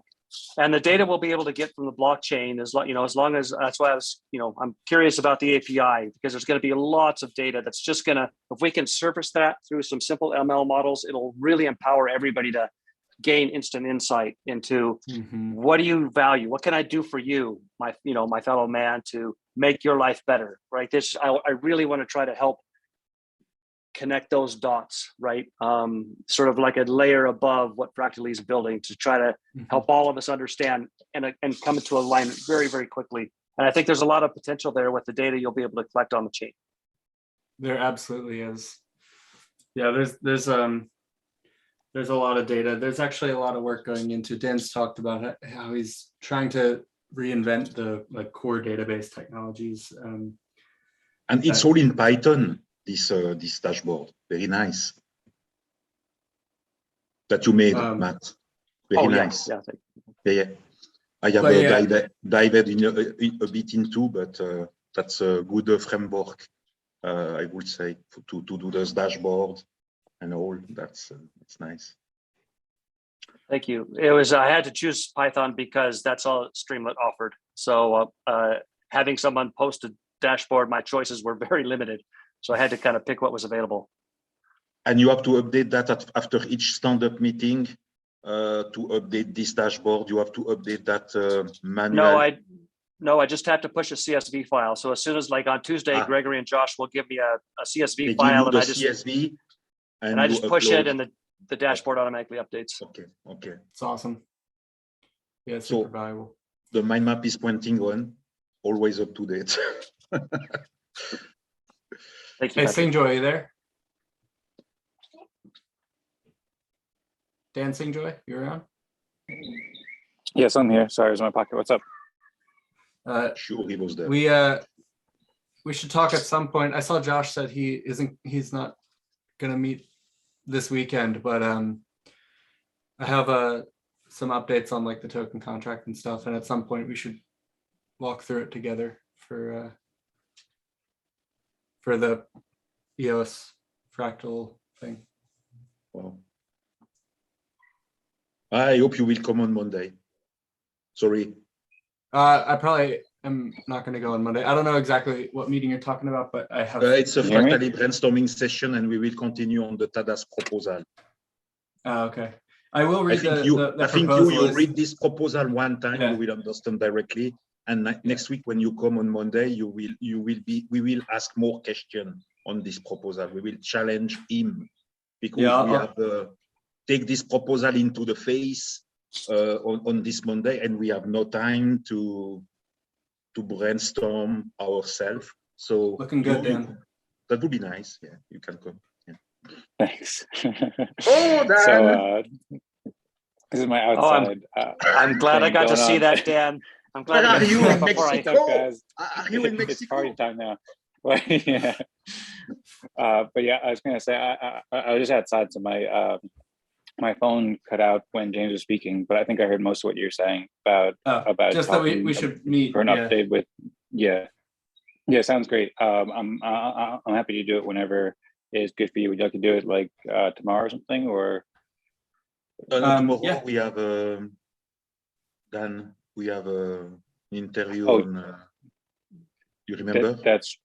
Yes. We have an interview on hidden fractal. We break down into the hidden fractal. See Matt. Hey, did I answer your question, Matt? Yes, James, thank you very much. And thanks to you all for sticking around. I'll see you all soon, okay? Later. Yeah, thanks so much, Matt. It was great here. Me and speaking with you. Bye. Take care. Great to see you, Matt. Bye. Tomorrow. No, Dan, sorry to interrupt you, but do careful with the hours because I am in Switzerland and tomorrow there is the by-wire town hall. Correct my pronunciation. And after the town hall, we should have an interview, Felix Ruiz and Dan Sinjoy, to break down into the hidden fractal, a Nova Crypto, yeah baby YouTube video. And that would be, I don't know what will be the hour, but I stay for you tomorrow for Sunday. It's Sunday tomorrow. Sunday's tomorrow, and then Felix said that he'd reach out to me at the time. He hasn't mentioned that, but I'm planning to meet with Felix the time yet. Later tonight. So if Patrick, you want to let us know what times work good for you, then you can. I'll speak about it with Felix tonight. Okay, so I can 17. I write into the chat here. I can 700. If you could message me on Discord, that'd be helpful. No, but it's okay. Now all the people knows. So it's 700 UTC, or if you want 19 UTC, I can also. Hey, Dan and cool, sounds good. Dan and James. One more question for you, James. With Felix, what he mean? See with Felix what he mean. Hey, one more question for you, James and Dan. Also, I'm going to participate on Wednesday with the Eden Fractal. But could you just outline the concept of what is the outline of the concept that the two of you are going to try and put your heads together on? What are you proposing to accomplish? J. Taylor, I put you into the chat a link to the mind map, and you can learn. I put you a link to the. No, I meant as far as the token idea. Ah, okay. So basically, we're going to do the same thing as we're doing on the Saturday fractally meetings, but rather than the goal to be specifically to help fractally, the goal was to be specifically to help Eden. And then we're also counting Eden Respect as a new kind of token. And then there's also going to be giving away 100 EOS and giving away each week in the same portion. And then Chuck is also doing NFTs. Does that answer your question, Jay? Yeah, cool. That sounds awesome. So it's just a little tricky to try and put together like the Dan gifting some bonus incentives on top of what will be kind of a Eden Fractal token itself. Yeah, I mean, it's simple. It just like do the math and do the same proportions and then just give it away. And then we can either just do it where I'll just manually do it, or James and I were also talking about like potential ways to automate it and do it faster and stuff like that. So we'll figure out before then the best way to do it. Yeah, basically we want to empower the contribution of the Eden contributors to push Eden forward into the direction of Fractally. Yeah, my update, maybe I can just say this and then we don't even have to meet Dan. We'll just have to meet at some point, or like I can walk you through it after the first meeting so that when you want to use the contract, we can do it together at least the first time so you can see how it works. But so the way it'll work is actually you will post a JSON blob. You know what JSON is? I don't know if you. Yeah, I have a basic understanding of what JSON is. It's just some text. It's just formatted in a particular way that the program will be able to parse it. So you'll submit a JSON blob that is all of the groups, all the consensus, like the consensus groups. So in order, it doesn't matter what order the groups are in because the groups are not ranked relative to each other. So you just have to submit all the groups, and in each group, the order that the names are is the order that they were ranked, right? So if that data gets put into the contract will automatically allocate the new tokens according to the Fibonacci sequence. And it will also, if you send EOS into the contract, it will also send out EOS proportional to the Fibonacci sequence as well. So if you send in like 100 EOS and you want to distribute 100 EOS, it will do the math for you to figure out how much all the rank 1s get, how much all the rank 2s get, how much all the rank 3s get, or whatever, to fairly distribute the EOS according to the Fibonacci sequence. Okay, cool. Sounds great. Thanks, James. So is that already done and like complete and like ready to go, and then we'll just talk about it at some point, or is that still like in the works? It's still in the works, but it should be done before Wednesday. I think it should be done before and Wednesday. Vlad, he was showing something on this Wednesday, you remember, Dan and James? Yeah, I talked to Vlad.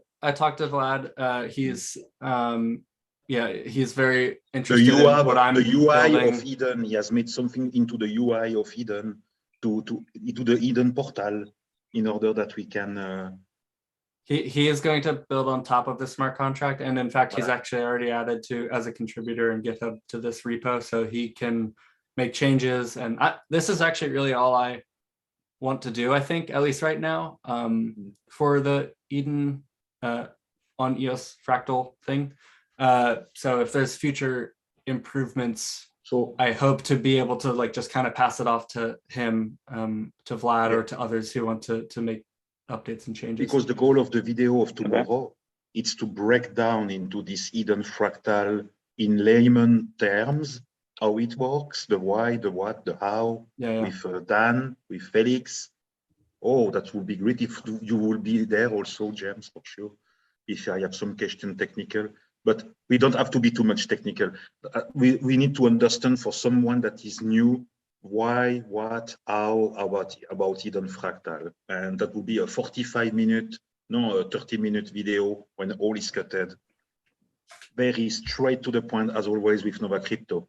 Always straight to the point. And after that, I put on Twitter I got everywhere, and on Wednesday you have 1,000 people joining the. No. Okay. That would be nice. Huh? That would be nice. Okay. Well, I was also thinking of that too. I feel like 1,000 would be like. I wasn't thinking of 1,000, but I was thinking that like there is some benefit to growing slowly too. That's the quality. So there's definitely benefit to growing slowly. Yeah. But what do you mean, James? Numbers or quality? It's very important that we have a good quality, and after that, the numbers we will see. But yeah, I guess one thing I haven't fully internalized yet what Dan was talking about quality. My thinking is that I mean, yeah, obviously you want high quality members. I just also think in this system, there's a low probability that low quality members can capture the system the way he was describing, because the power you have in the system is proportional to the actual value you contribute. So even if there's a bajillion low quality members, they don't actually, there's not a huge risk of them. I mean, definitionally, if they have power and the ability to do things in the system, it's because they are a high quality member, not a low quality.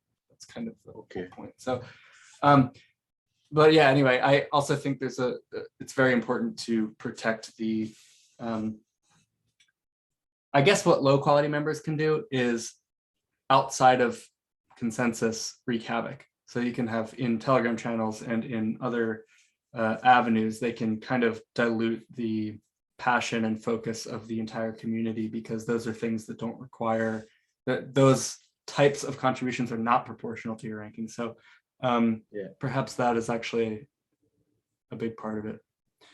I gotta go, guys. Yeah. Okay, cool. Well, thanks, James. And so, James, just real quick, should we still meet up in next like day or two, or did you get across everything that you want to get across there? I guess the only reason we would meet up is if you had any particular questions for me, because really I just wanted to throw my design by you, and if you had any hesitation or questions about it, then I wanted to Wednesday I will be on, and I will ask you. Okay, cool. If no one asks, I will ask. Sounds good. And then I guess we can just keep in touch via like Telegram or something like that with questions and stuff over the coming days. Sounds good. That would be a nice event. Here, you can all meet my dog. Yeah, very excited. Yeah. This is my dog. Yeah, nice dog. Cool. Yeah. Nice. What's her name? Nice. His name's nice Coda. Yeah. He's very large. He's standing right now. Wow, he's the guardian of fractally, indeed. It's the guardian. What's that? Yeah. He's the guardian of fractally. The fractally dogs. I have found the name of the fractally dogs. He's still a puppy, so he's like sitting here just biting my hands because he wants to go on a walk. How many years old is he?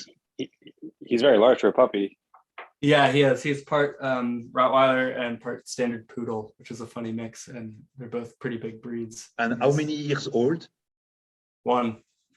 Only? Yeah, he's like 1 and 2 months. He seems to be already big, huh? So what will happen in 2 years?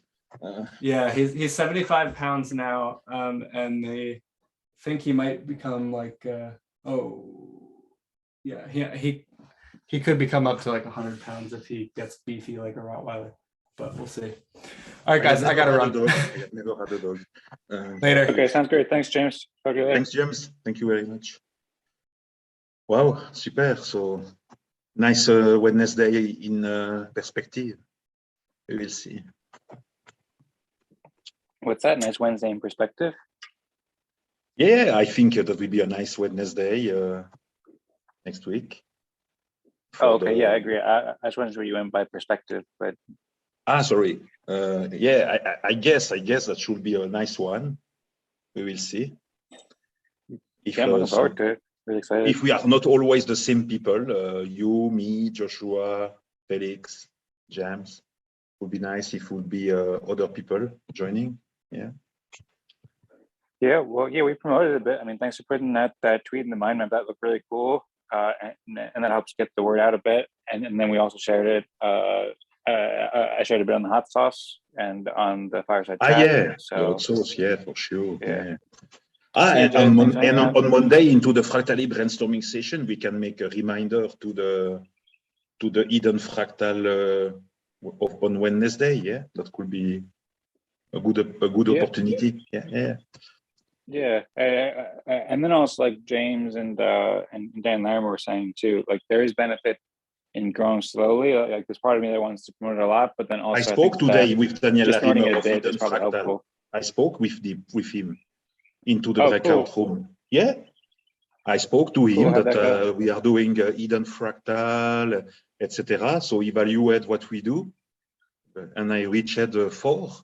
So there was Daniel Larimer 6, Wildex 5, Nova Crypto 4, Tadas 3, Eric Binder 2, and the last one I don't remember.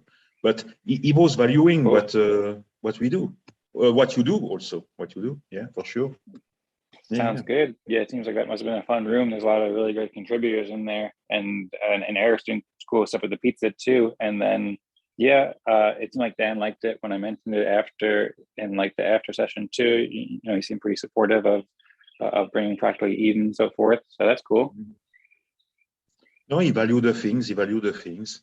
But he's I think a lot involved now into the code with fractally, and I don't know if he has some. We will see. We never know. We never know. But yeah, I am very. I would say I am very motivated about fractally, hidden on EOS for sure. How is it going? And also EOS. So with Trust EVM and Yield Plus, we will see. Oh, J Taylor is going. Okay. So, and Marco, he has not speak a lot, Marco, but he was here. Marco, you are here indeed. I'm not sure. I haven't heard him. Although I think he came back like a half hour ago or so. It might just be me and you. I don't know. So then you have 2 times. Okay. Okay, for me it's okay. Yeah. I have made my day. I think. You know, here it's 9:40 p.m. Okay. And I have begun at 5:30. So that's make 4 hours that I am here. Okay, so that's nice. That's quite a long time. Yeah, you know, I need some rest, you know, and Joshua also, I think. We need some rest sometimes for the head. Too much things into the head.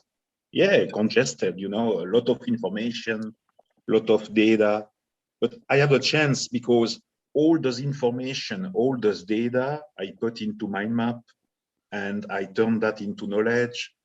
Thanks to that, that's minimize the risk to make a burnout because all the information is spread. All the information are unified into mind map and the data are where they are. That's decentralized, but the mind map helps to think about this ecosystem without to become totally congested in your head. I think we will see. Yeah, it's a good tool for thought that but it's reduces the time that you need to put in your head and helps you remember. It's only the beginning. It's only the beginning. Now it's just to see if the people are taking that seriously, and I see that the people are taking that seriously. To see if they're both traction. There is traction. Marketing, doing a little bit marketing with Jesse Jaffe, myself also, EOS outsource, EOS Nation outsource, nice. Yeah, that's going well. Now the next step is doing those mind map collaborative in order that the people can collaborate online directly on the mind maps and on the mindweb.io platform, a collaboration platform with a login password tied to an EOS account and also an hidden on EOS account. with a special color around the branch to say, oh, this branch is from a hidden member. So I have a lot of things to do with Pobelo Season 3 when that will begin. But now I am translating the mind map. So that's the current stuff. I am translating the EOS Digest mind map with the high, the main one with the high. Into there is already in Korean, Chinese, English. There will become German, French, Spanish, more languages for sure. So I go step by step, and I also test the REST API of Translate Me Network to see that works well. So, and I do also SRT translation for YouTube. So if you go on YouTube and you have your English auto translation, and you want to clean the English auto translation, you make a new English, and when the English is fine, you can translate that into 11 languages or more. And I am developing something for that behind the doors. But soon that will become public. So that will be a new public good that will be named MindWeb Translator. MindWeb Translator. So that will be to translate, playing with the SRT file. So you will see that will come. But I have to focus. I have to focus. So for the moment, I am focused on the interviews. Yeah, I do the things in parallel. So at a point, I will need to delegate something. I mean, I don't know how, but I don't know. Yeah, I will see. Maybe with a Nova Crypto Fractal one day. No, because I have 400 subscribers on YouTube. I have 1,000. I have 1,300 subscribers on Twitter. I have more and more and more. So I do publication, I do video, edition of this video, writing. So I need to have a community manager maybe one day. I should ask maybe you or, and I will pay you for sure. I will pay you in Grappa EOS. Grappa? No. Is that the Perry you're talking about? No, I should delegate, decentralize some of my work for EOS, and there is room for that because they are the channel, there are the communication, there are the community to manage, there are the video to do. We can host video because at the moment I do all the video myself. When I do Swiss workshops, I interview the people and I interview the people myself. Maybe that will be more engaging and more powerful. This is already powerful, but that could be more powerful if I co-host and I do a EOS.io Swiss workshop co-hosted with Dancing Joy or co-hosted with Jesse Jaffe or with Felix Ruiz, I don't know, and we interview OGs into this EOS ecosystem and we break down into the what, the why, the how of the things. That's what I do with my videos. That's always breakdown.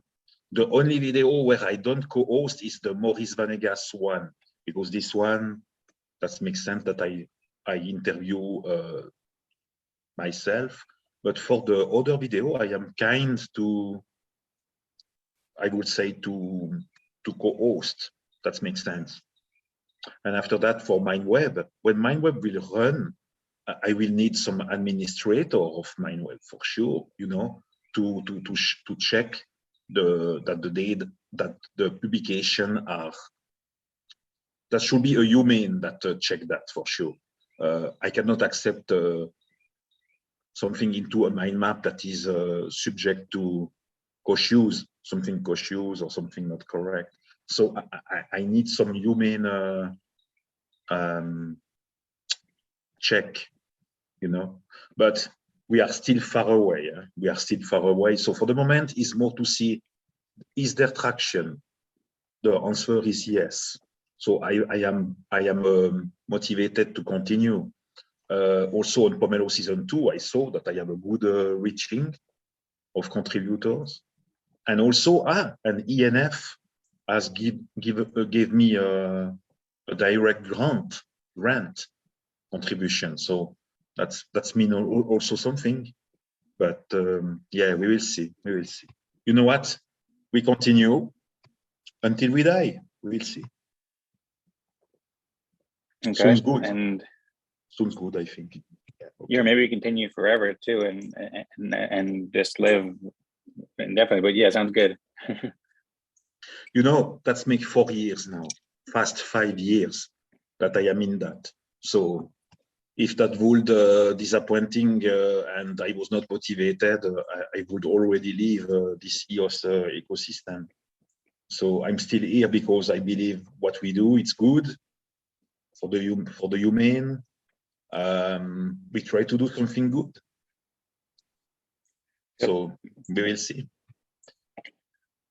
Maybe one day we are in the space. Who knows? We never know. You mean outer space? Yeah. Yeah, maybe one day. Maybe one day with the fractally and the fractally in orbit team too. I was speaking with Toby and Jay about that today. Are you in this group? What, fractally in orbit? Yeah. I'm not really in it. I mean, I spoke with Toby and Jay, but I never like attended their meetings or anything like that, other than just today. You know, that we were speaking about it during our fractally meeting. It seems cool. I cannot be everywhere. It's impossible. It's impossible. I am already in a Monday fractally session. Now I will be on your Wednesday at 13 UTC. Maybe I will be not able to do that every week, but next week is okay. I will be there. I will be there. It's normal. Okay, it's cool. The premiere. It's the premiere. And I do the video with you tomorrow. So that would be stupid if I don't come on Wednesday. But apart of that, I want to be there. But I say always, I am not sure if I will be there. And I am always, for the fractally stand-up meeting, I say always on the Saturday to my wife, I say, okay, darling, this Saturday, I will not be on fractally stand-up meeting. And she answered to me, no, don't say that, because I'm sure you will be there. And today she told me, oh, I will go outside with my friends, and now she's not here. So I am totally like, decontracted, because I can do as I want. But when she's here, if I have the stand-up meeting at 5:30 p.m. my time, at 7 p.m. if I am still front of the screen and the keyboard, she call me, and if I don't go, I have some problems. So I have to be careful. But for the moment, I am like kinda like each Saturday I am here fast. I think I have lose one time, but that was at the beginning. Okay, so, and my respect, I am not there for the respect, but it's incredible. I am in the dashboard. I am 5 position, not bad. And my respect, it's egal.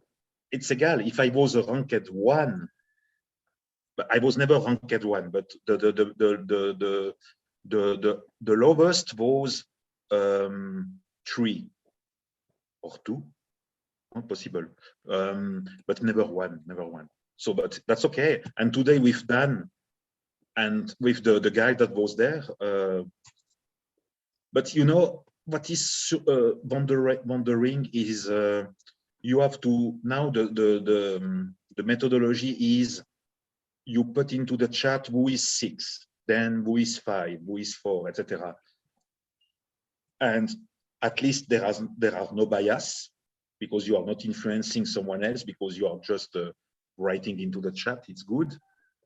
But,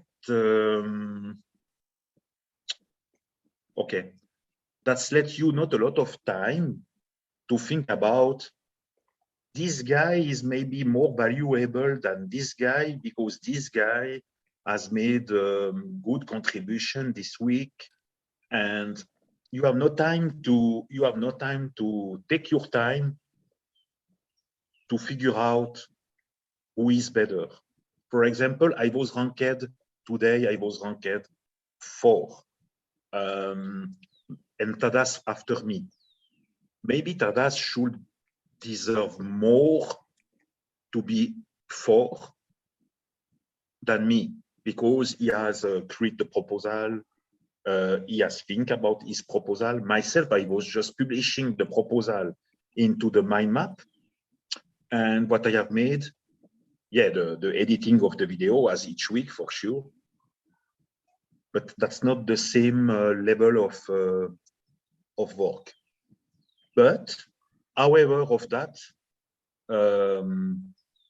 I was ranked 4 because Daniel Larimer was also stating, you market a lot, you do a lot of marketing, but at the same time, you are also creating something.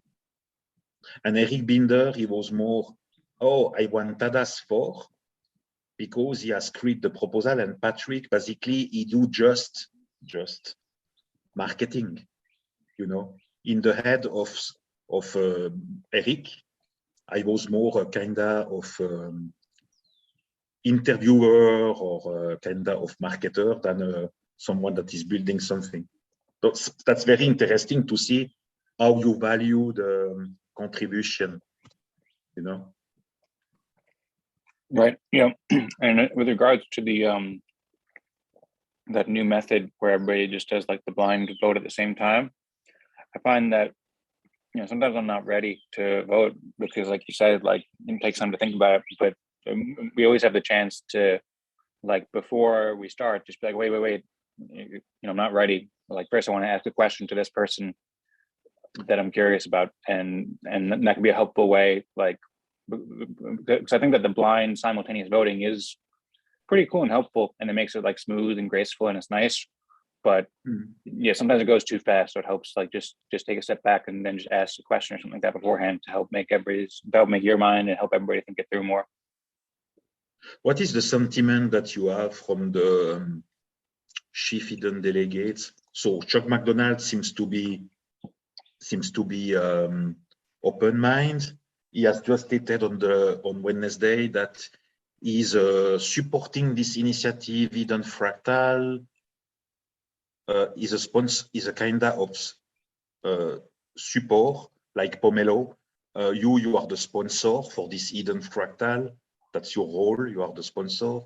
You are giving the EOS, and at the same time you are behind this initiative. But what are the sentiments, for example, of the previous CDs?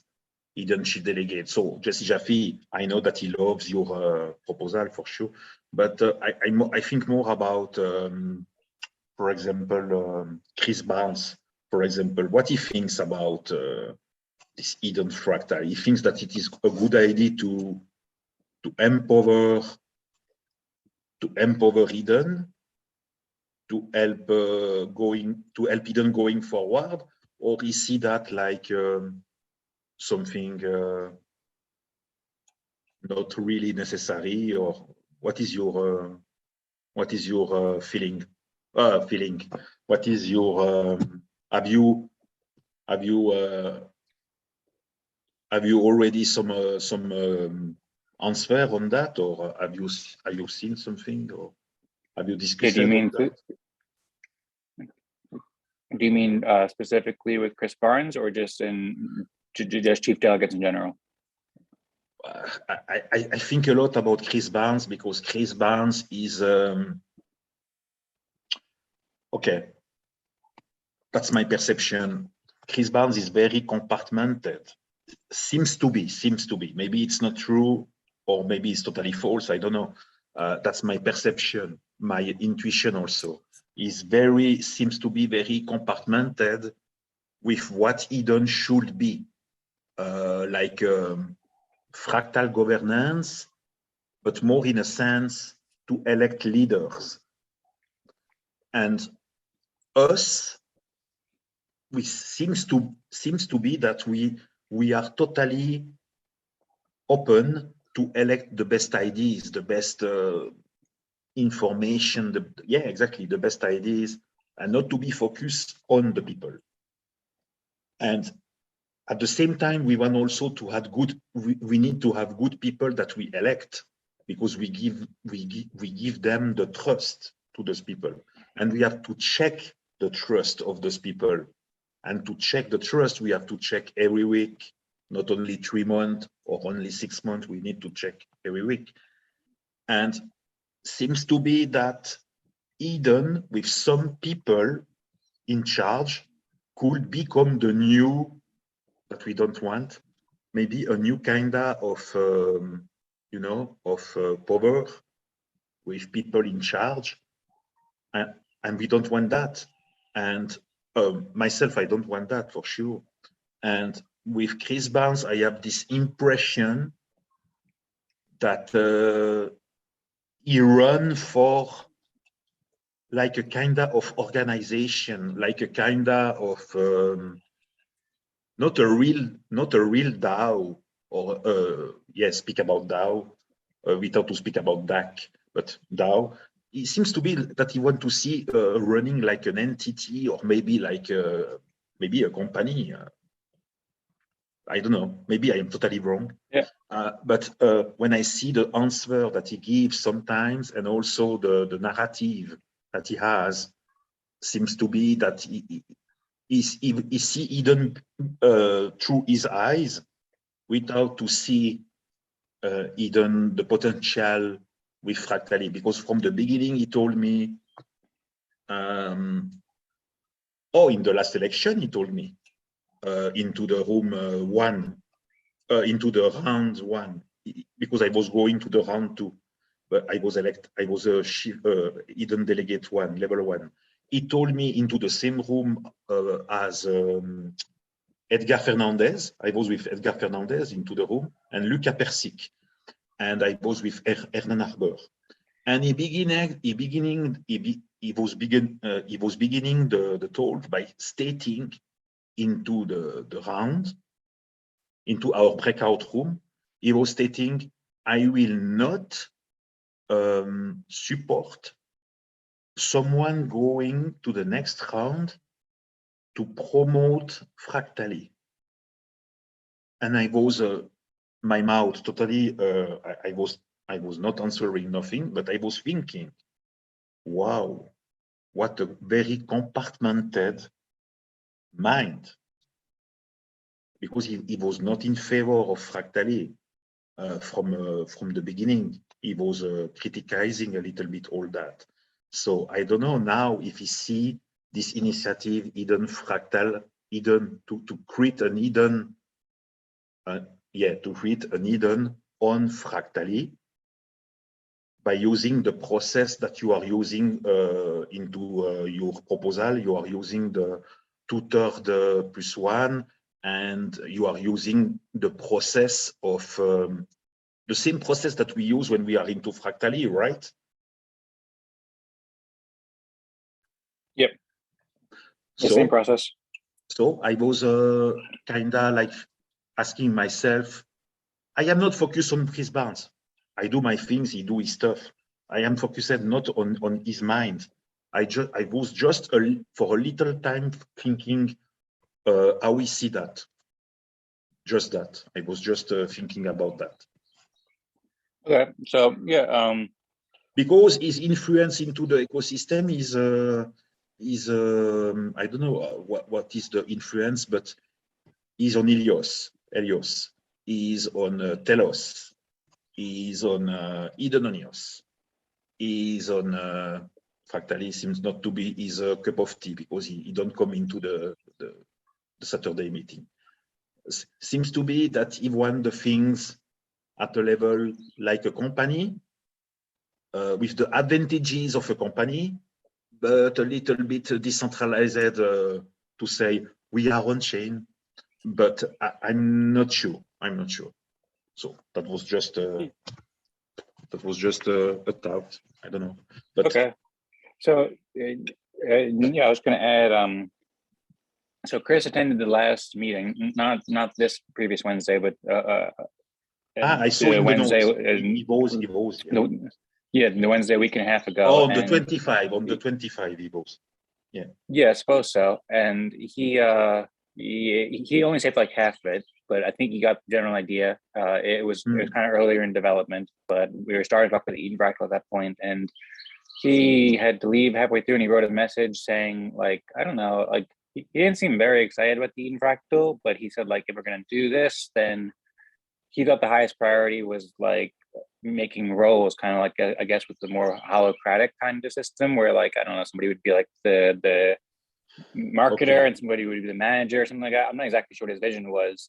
And he has attended Fractally like 4 times, but he hasn't done in the past like couple of months. I think he did in the beginning, and yeah, so I'm not sure. I haven't heard from him other than that. I mean, to me, it's just obvious. Like, Fractally process is just super helpful. So I don't see I don't see why anybody would be against it. It's just so much better than anything we've ever had. But I hope we'll join and be excited. I know that like a couple months ago, when I was first like throwing around the idea of doing the Fractal forums, I mentioned it to Chris, and then he said that he would attend, but we didn't wind up doing it at that point. I never wound up organizing it because the timing wasn't right. But he said he'd attend back then. I think that was actually before Fractally was announced. It was more about using Eden process, but it was still kind of similar. So yeah, I'm not sure what he thinks overall, but I'm looking forward to hearing what he thinks. And I'm also looking forward to hearing what other leaders in the Eden community think too. I've only heard from, I don't know, like 10, 20 people or so far. And so far, everybody who I've spoken with seems really excited about it. But so my answer to this this their opinion yet. Do what you know what is okay. Do what you love. Know why you are doing that. Exactly, very important. You have to love what you do, for sure. You have to know why you are doing that. And if you can answer to why are you doing all that, you are totally abstract. You are totally independent of all other people mind, or let's say behaviors. Because if I think you are independent because you are doing what you think is good, and yeah, I see you like this.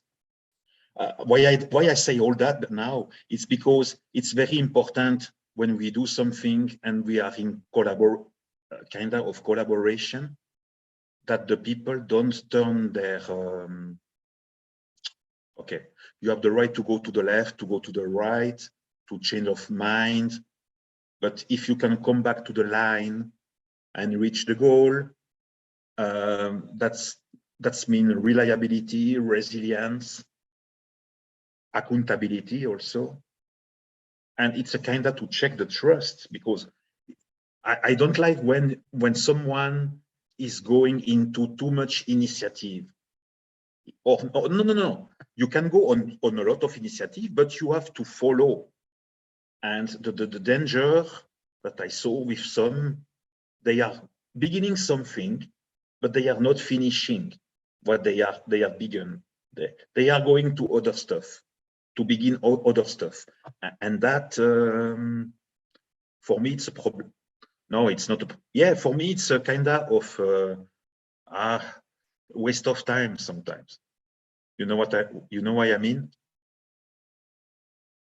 I'm not really sure what you mean here. Yeah, for me, it's very important when you begin something to go until the end of what you have begun. Okay. But what does it mean, the end? Okay, maybe you have an impeachment during the road and you cannot continue. You are stopped. That could be time, money, or maybe you don't see anymore the goal to continue. You lose the faith. So you cancel the road. You stop the road. That could be that. But if you believe in what you are doing and you know why you are doing that, no one can stop you. So you can continue. So the only thing that can stop you, that could be an accident, an impeachment, a very, very big impeachment. I don't see any other reason, because if you love what you are doing, you will continue, whatever happen. What you mean? Because you begin Eden Fractal, I think it's, I think you love that, you want to strive that, and what could stop you?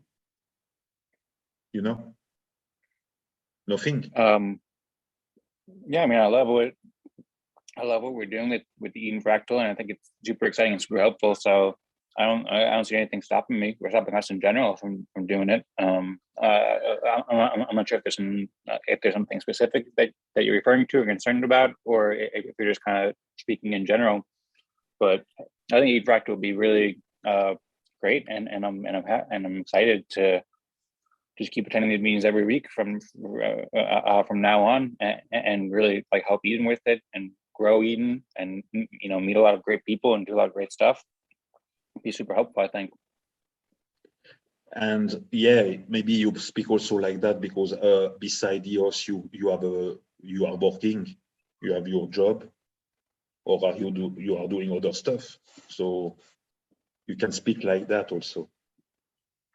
What do you mean? Oh, because imagine that you have no job, you have no activity, you are just depending on EOS currently. That would be complicated, because if you are just counting on EOS currently to have money to pay your things, your bills, and to live, that will be very complicated. So for someone that has nothing outside of EOS, that should be very complicated to survive. But for someone that has different things outside of EOS, you have a better, I don't know, better motivation also to continue. What do you mean? Well, both of my jobs right now are with EOS. I'm working with EOS Nation and Bywire, both on a part-time basis. And but are you paying? You are paying EOS. Yeah. Not in fiat. You are paying EOS. I can choose between it, but so far I've chosen to be paid in EOS because I'm really excited about EOS and so forth. But are you withdrawing your EOS, or what do you do? You withdraw those EOS, or you are holding them? Well, I just started, so I haven't really been paid much, but so far I've just held it, and I'll keep it invested for as long as I can. I mean, if I have to pay bills at some point and withdraw it, then I will. But I think that EOS is like a really great investment, and so I'm happy to hold it. So beside EOS Nation Outsource and beside Bywire News, have you a job? You are working, you are doing something.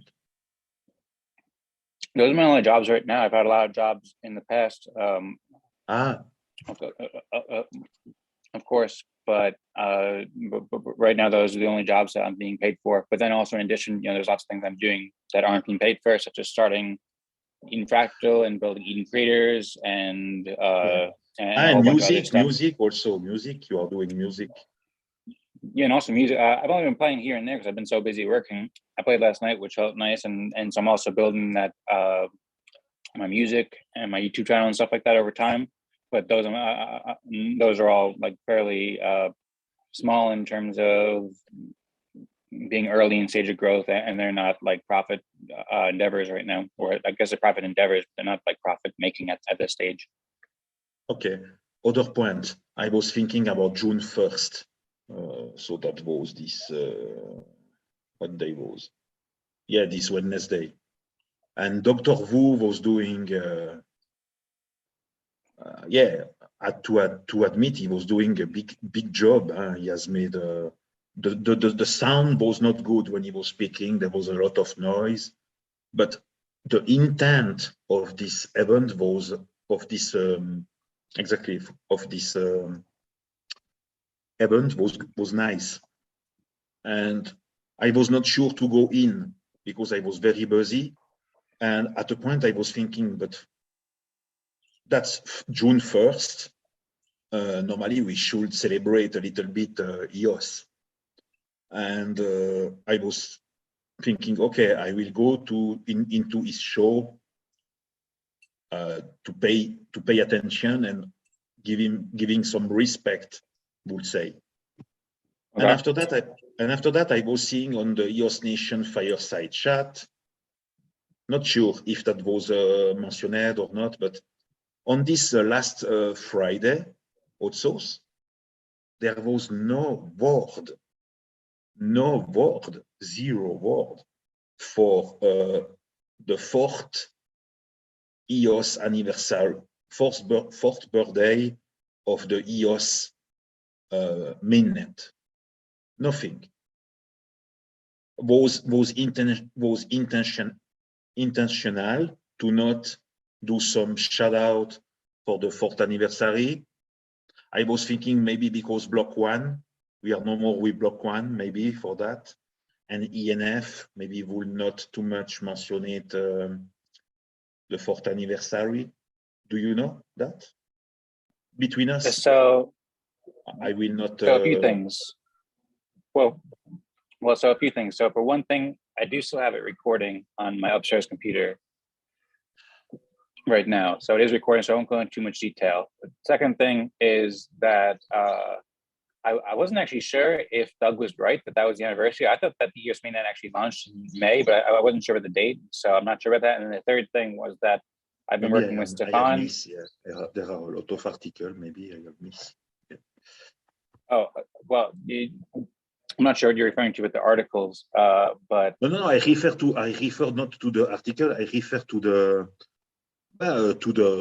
YouTube EOS Open Stage by Dr. Wu, the 8-hour YouTube that he has made. Right. No, sorry, not 8. He has maybe made less, but he has made a big event, I would say. And there was Douglas Butner, myself, Samara. There was also John Leven. I don't remember the name. There was others. And after that, I was a lot of covering of that into the, maybe I was missing, I don't know. I was not hearing something on the Friday also. Yeah, so I actually, so before every hot sauce, I speak with Stefan about like potential topics. And so I brought that up as a potential topic, but Stefan really wants me to do short shows, and he wants the shows to be like 20 minutes each or so. And a lot of my shows, I tend to have a lot to say. So there'll be like half hour, or sometimes even 40 minutes. Last week I did 37 minutes, and Stefan wasn't, super happy with the length there. And so I think this week when we went to the topics, Stefan kind of decided to cut a lot of potential topics just to try to keep the show short. So I don't think that it was, I mentioned it as something that I thought would be interesting to talk about, but I think the decision was mostly made there was that and like, I don't know, 5 or 6 other topics that Stefan just decided to just, he thought it would be best to just keep it, to be able to make a shorter show, I think. So Stefan is choosing the topics that have to be spoken, and you follow the roadmap indeed. It's a collaborative process. Like usually I propose you propose also, and they work together. Yeah, but Stefan is like, co-founder of EOS Nation and so forth. And so he has some say. And if he thinks that we shouldn't do some topics to keep the show short or whatever, then then I'm happy to go with that. But I did think it was cool though that Douglas did that, and I watched your video that you sent me where you did the where you sang about EOS, and I thought that was awesome. That's the second time I've heard you sing about EOS, and then I heard Douglas rapping a bit, so that was really cool. Thanks for sharing that. Yeah, there was also Ivank Izulu, K of Basel, K from Basel. This guy was also. Cool. Did he join? He has Dr. Wu. He has streamed a video of this guy singing with a guitar. Very nice song, very well, about EOS, love EOS, something like that. It is in the video that I send you just before that I sing with Douglas. Before there was into the forest a guy playing guitar, singing. This guy is a member of the EOS community since a long while. It's Ivank Siluku or something like that, but his name is K Basel, something like that. K Basel. Yeah, I'm familiar with him. It goes like Ivank something. He live in Switzerland, in Basel. That's a city, but he's not Swiss. He's Turkish or something like that, and he live in Switzerland maybe since 4 years, 5 years, I don't know. He's not really Swiss, but he's not born in Switzerland. Voilà, he's not born in Switzerland, but he is in Switzerland, and he's very focused on the price, of EOS. He wants to see the price of EOS going, but all we want that for sure, but he has no other, he has a job. He has a good job. He's doing marketing, multimedia, graphism, all this stuff. He has a full-time job in a company, and for him, EOS is an investment. Voilà. And for me, it's different. For me, it's different because myself, I am independent since 2006. That makes 16 years. I have 2 companies. I have Nova Crypto LLC, and I have another one since 2006. And basically, I do consulting from my office, from my home. So I am totally independent, and I have my best freedom. I could work maybe in Colombia. If I decide tomorrow to go in Colombia with my wife, I could. I have not taken the step for the moment, but I am here in Switzerland. So basically, I can work from everywhere because I work all in remote. But if you are working for a company, agency, multimedia agency like this guy, for example, he has the hand tied. He cannot do what he wants exactly. So he is investing in EOS, and he has seen his investment portfolio going in the bottom, and now he's kind of upset, like a lot of people that have invest and they have lose, but that's the play of the investment, you know. Myself, I have not invest anything. All the EOS that I have, I hold them, or I use them to pay services for example, for the translation by Jesse, or for if someone has to create something for MindWeb, I will pay him. So no, I have never withdraw until now an EOS. Never. I don't know what does it mean to, yeah, no, I know, but I have never doing that in practice. So no, in practice, practically, I have never withdraw. So for the moment, it's just holding.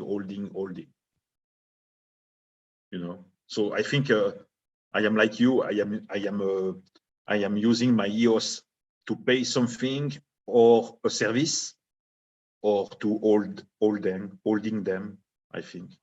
Yeah. We'll see. Cool. Yeah, sounds good. Yeah, I think it's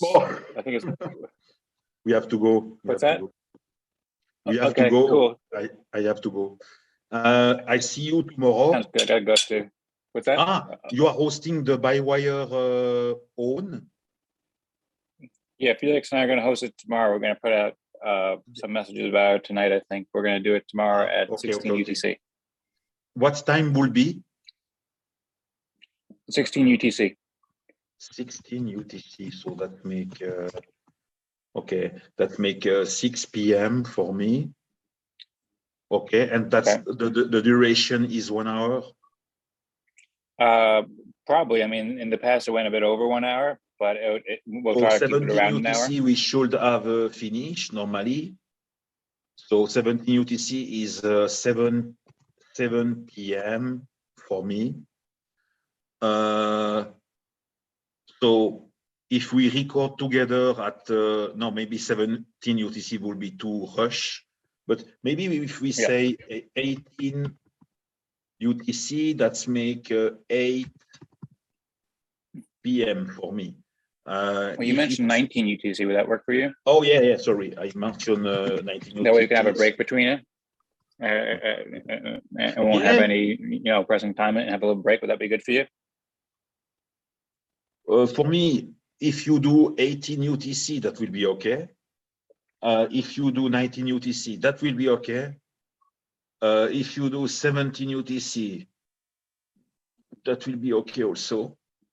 But if we do more than 19 UTC, that will be already too much for me. Okay. If we do 20 UTC, that will be 10 p.m. for me. And that will be a little bit. Monday we have I have forget. Monday in Switzerland, in my town, in my department. Monday is the 6th. Is the 6th here? Monday 6th is a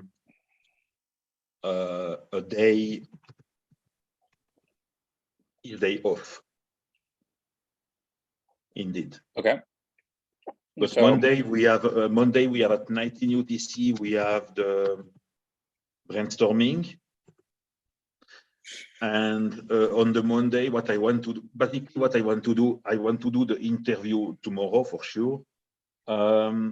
Edit the video at the maximum already more into my Monday. I want to publish the video on Monday.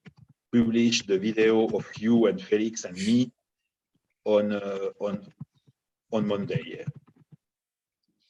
And I want to render the video public before I will do unlisted. As always. And I will do a tweet.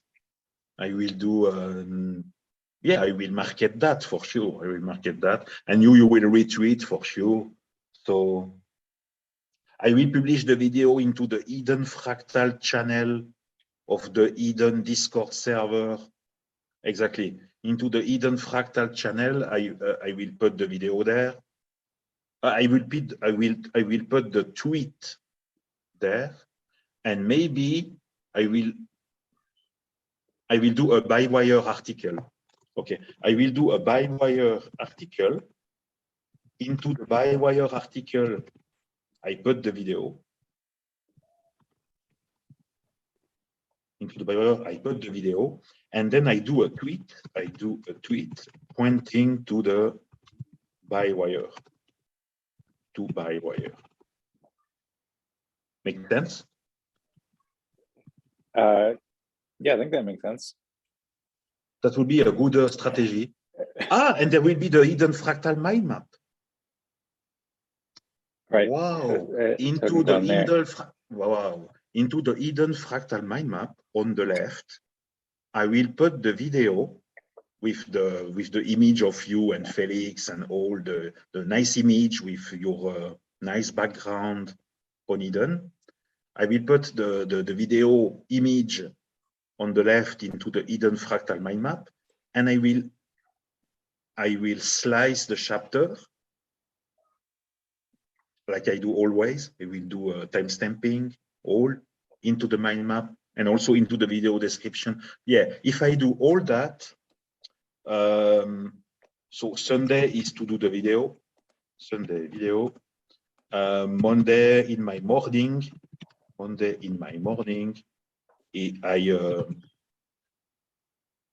I edit, cut,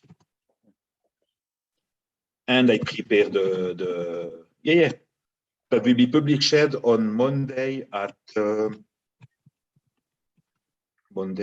17 UTC. The video will be published because that leave me the time. Yeah, that's leave me the time to do the things. Cool. Sounds good.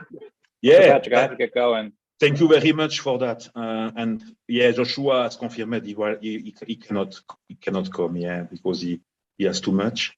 And Felix, Felix said he can. I'll speak with Felix.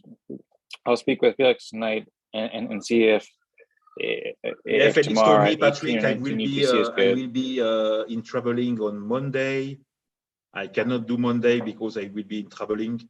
But when I asked him, and Sunday, and he say, yeah, Sunday, that's okay after the by wire, yeah. And I say that Dogman is also okay with that. So no, that will be okay. And don't be too much stressed with the time, because for me, I am depending on you. So if you want to do at 18 UTC, 19 UTC, it's okay. Okay, cool. Sounds good. I'll 17 UTC, I think 17 UTC. It's a little bit. Yeah, I think 17 UTC is early, but I'll ask if 18 or 19 is good for Felix. What's your time now where you are now? What's your time? Right now, it's like 4:30 p.m. But I do gotta get going with Patrick now. It's 4:30 p.m. by you? Yep. Okay, and by me, it's 22:30. Okay, so we have we have 6 hours of difference. Okay. Like in Colombia, 6 hours of difference. Okay, now I know. Yep. And Felix is in the same time zone as you? No, Felix is an hour behind, so for him it's 3:30 right now. Okay. Okay, Doug. Okay, cool. Thank you very much, and see you on tomorrow. Okay, sounds great. Thank you very much, Patrick. I'll see you tomorrow. See you. Bye. Bye. Thank you. Thanks. Bye. Bye.